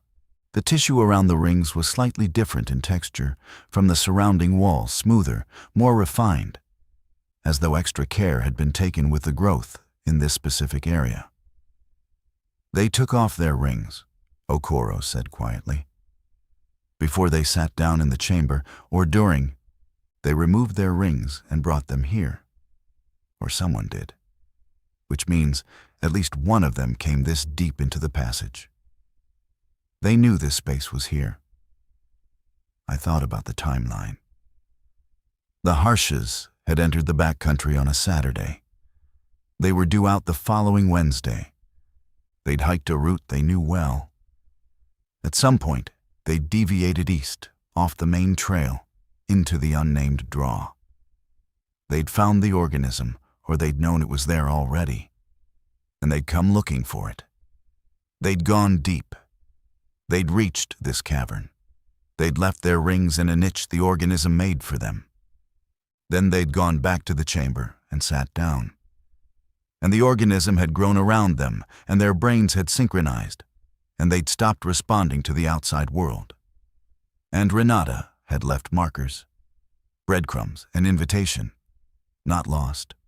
Please continue south. They'd wanted someone to find this. They'd wanted someone to see what they'd seen. To stand in this glowing cavern and look at 14 luminous structures with bowls of warm water and 2 wedding rings pressed into a living wall, and feel what I was feeling. Which was not fear and not wonder exactly, but something between the two, a profound, dislocating awareness that the world contained things that no professional framework, no scientific discipline, no amount of field experience could prepare you for. My radio crackled. Ellis's voice, faint but clear. "Ashcroft, you're at 40 minutes. Copy. Heading back." Okoro collected 2 more tissue samples and a second water sample from a different bowl. She documented the rings, but didn't touch them. We walked back through the cavern, through the passage, through the gap, into the chamber where Dale and Ellis were waiting. Dale looked at our faces and said, "Tell me." We told them all of it. The luminous cavern, the structures, the water bowls, the rings. Dale listened the way he always listened, still, absorbing, his eyes moving as though he was building the picture in his mind. Ellis listened with his jaws set and his hands in his pockets, professional composure holding something bigger underneath. "The rings change this," Ellis said. "That's personal property. That connects the subjects to the deeper space.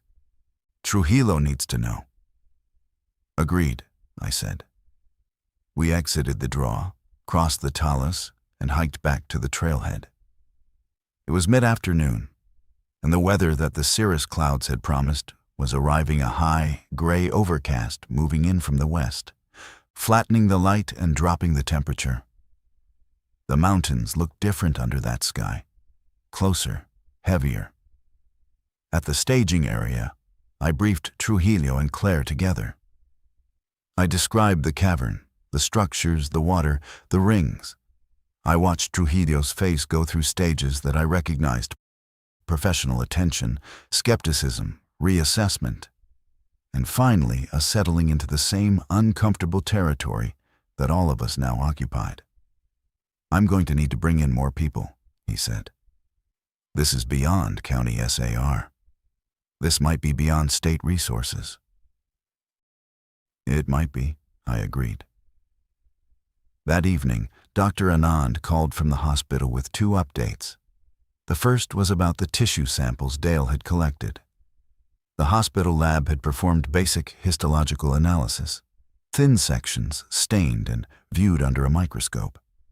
The tissue was cellular, organized, and complex.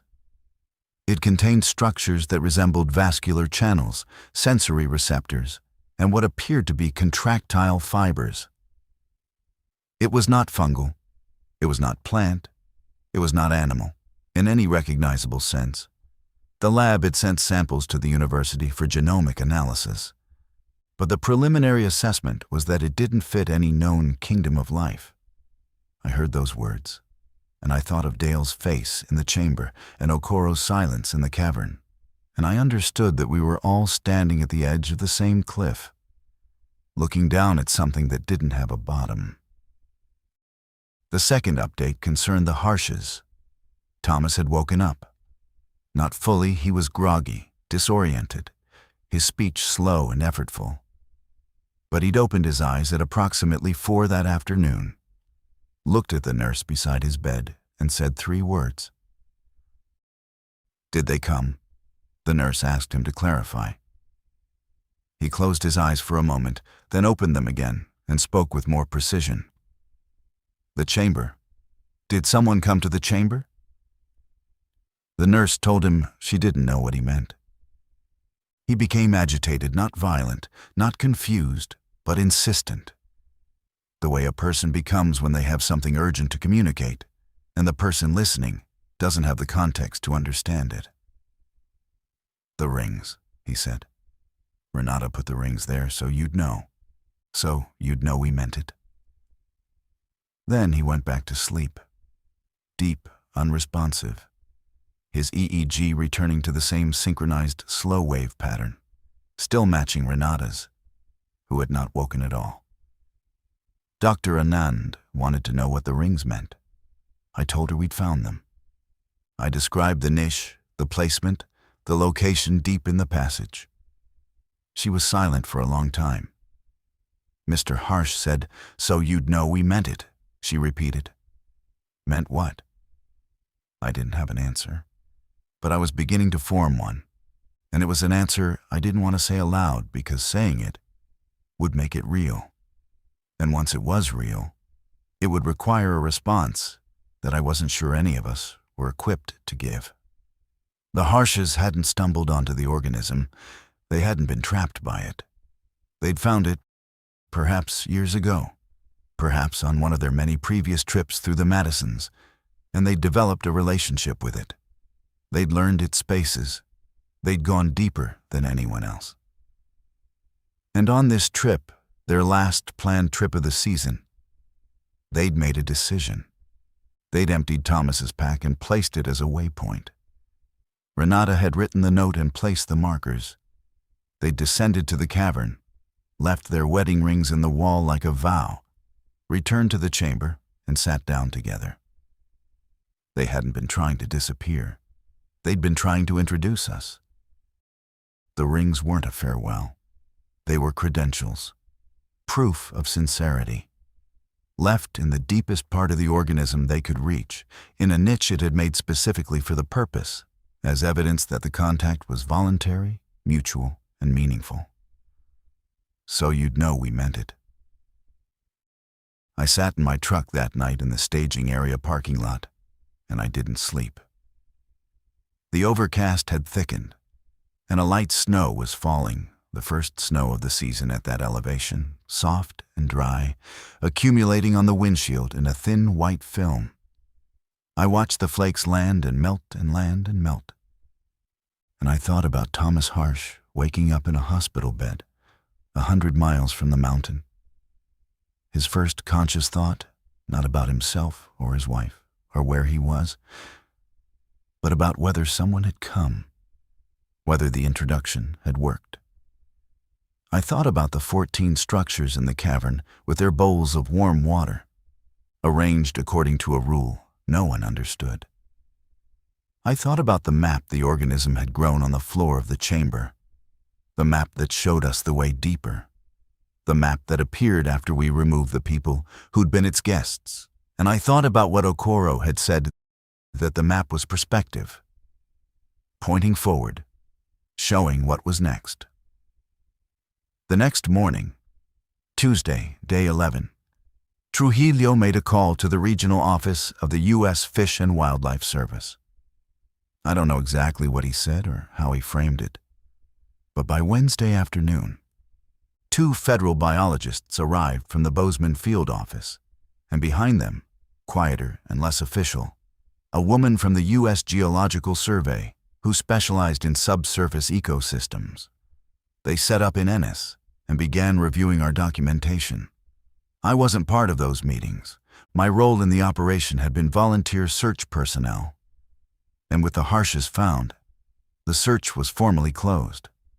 Dale and I were thanked, debriefed, and told we'd be contacted if additional information was needed.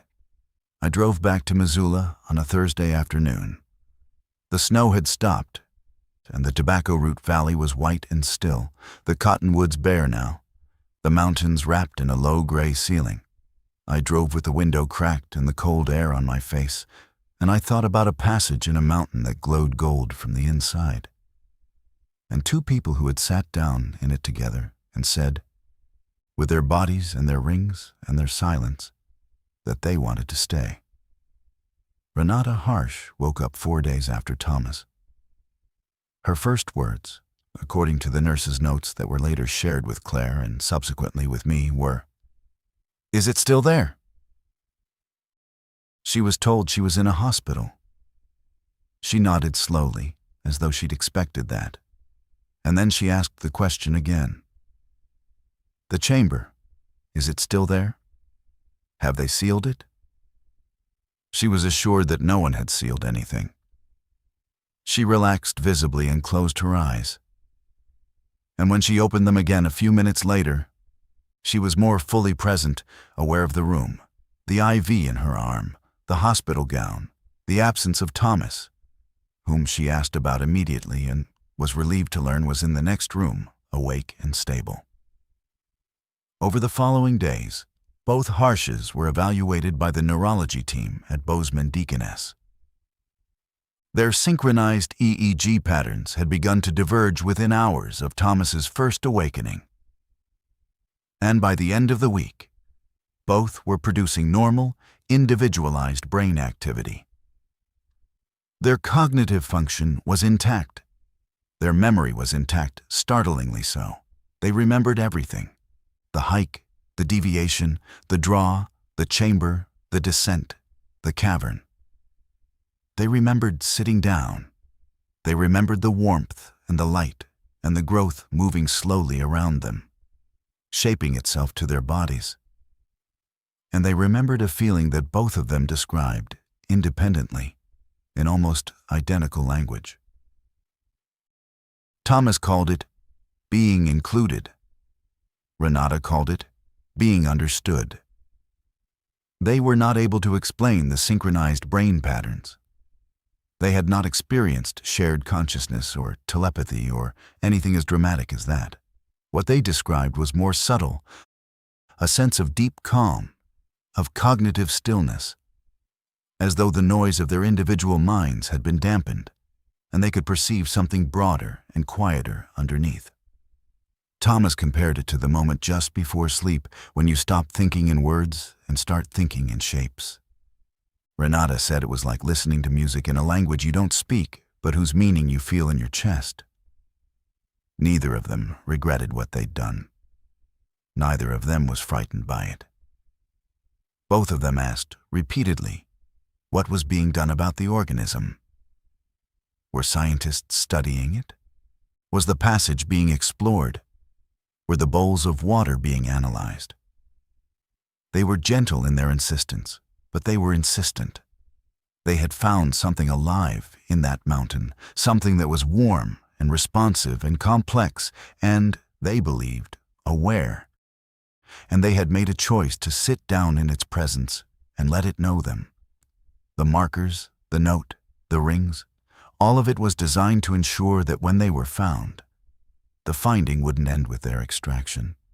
It would continue into the mountain. Trujillo called me in Missoula a week after I'd left. He told me the federal biologists had entered the chamber and documented the map in the passage. They'd reached the cavern. They'd seen the structures, the water, the rings. They'd collected extensive samples. The USGS scientist had mapped the passage with ground-penetrating radar and determined that the cavern was not the terminus. The organism extended further south and down, into a network of natural fractures in the Precambrian gneiss, filling them, lining them, growing through them. The GPR returns suggested the network was extensive.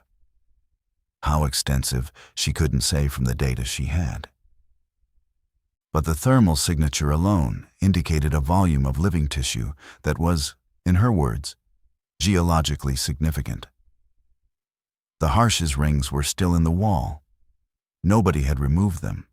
Nobody was sure they should. What happens now? I asked Trujillo. That's above my pay grade, he said. Fish and Wildlife is talking to the Forest Service about management protocols.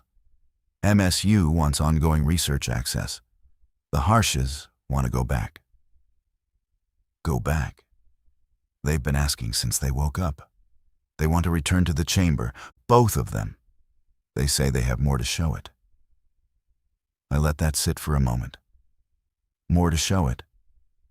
That's what they said. I thanked Trujillo and hung up, and I sat in my kitchen in Missoula with a cup of coffee that went cold while I sat there, and I thought about Thomas and Renata Harsh, the two people in their early 60s who had hiked into a mountain they knew well and found something impossible and responded not with fear but with faith, who had sat down in the presence of something beyond comprehension and offered it the most intimate proof of sincerity they possessed, who had lost consciousness and gained something they could describe only in metaphor, who had woken up in a hospital and immediately asked not about themselves but about it. I spoke with Dale once more, about a month later. He'd driven down to Bozeman and met with Okoro at the university. The genomic analysis was still ongoing, but the preliminary results confirmed what the hospital lab had suggested. The organism's DNA, if it was DNA, and the molecular biologists weren't certain of that, did not correspond to any known domain of life. It wasn't bacterial, archaeal, fungal, plant, or animal. It was something else. Something that had been growing in the fractures of the Madison Range for a period of time that the USGS scientist estimated, based on the depth of tissue penetration into the rock, at a minimum of several thousand years. Dale told me one other thing. He said that Okoro had analyzed the water from the bowls in the cavern. It was chemically pure, no dissolved minerals, no organic compounds, no microbial contamination. cleaner than distilled water. But it was warm, consistently, at 37 degrees Celsius, human body temperature.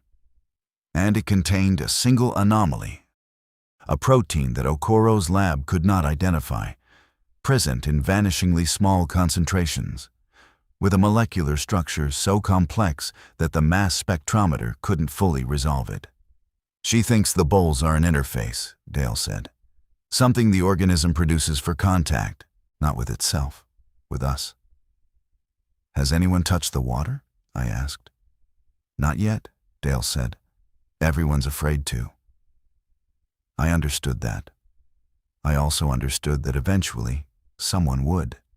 Maybe a scientist with a hypothesis and a protocol and institutional backing. Maybe a hiker who wandered too far off trail. Maybe Thomas and Renata Harsh, walking back into the mountain they'd given their rings to, sitting down in the warmth, and reaching for the water that had been held at the temperature of their own blood, waiting. I'm 73 now. I've spent most of my life in places where the human world thins out, and something older shows through. I've seen things I could explain, and things I couldn't. And I've learned that the boundary between those categories is less stable than most people want to believe. But what I carry from that October in the Madisons isn't a mystery. It's a question that has nothing to do with biology or geology or the classification of unknown organisms. It's a question about what the Harshes understood that the rest of us are still circling. They sat down. They offered something real, and something answered. The question I carry is whether that kind of faith, the willingness to be still in the presence of something you cannot name, to offer yourself without knowing what will happen, to trust that what comes back will be worth what you gave, whether that's the thing we've been missing. Not more data, not more instruments, not better classification systems, just the willingness to sit down. I don't know. I wasn't brave enough to find out. I took the samples and wrote the reports and drove home, and the mountain is still there, glowing gold on the inside, holding 2 wedding rings in a niche it made with care, waiting with 14 bowls of warm water for someone to reach in. Maybe that's enough, to know it's waiting. Or maybe it isn't. Maybe the Harshes were right, and the only way to understand what's in that mountain is to stop trying to understand it and simply go. I think about that more than I should.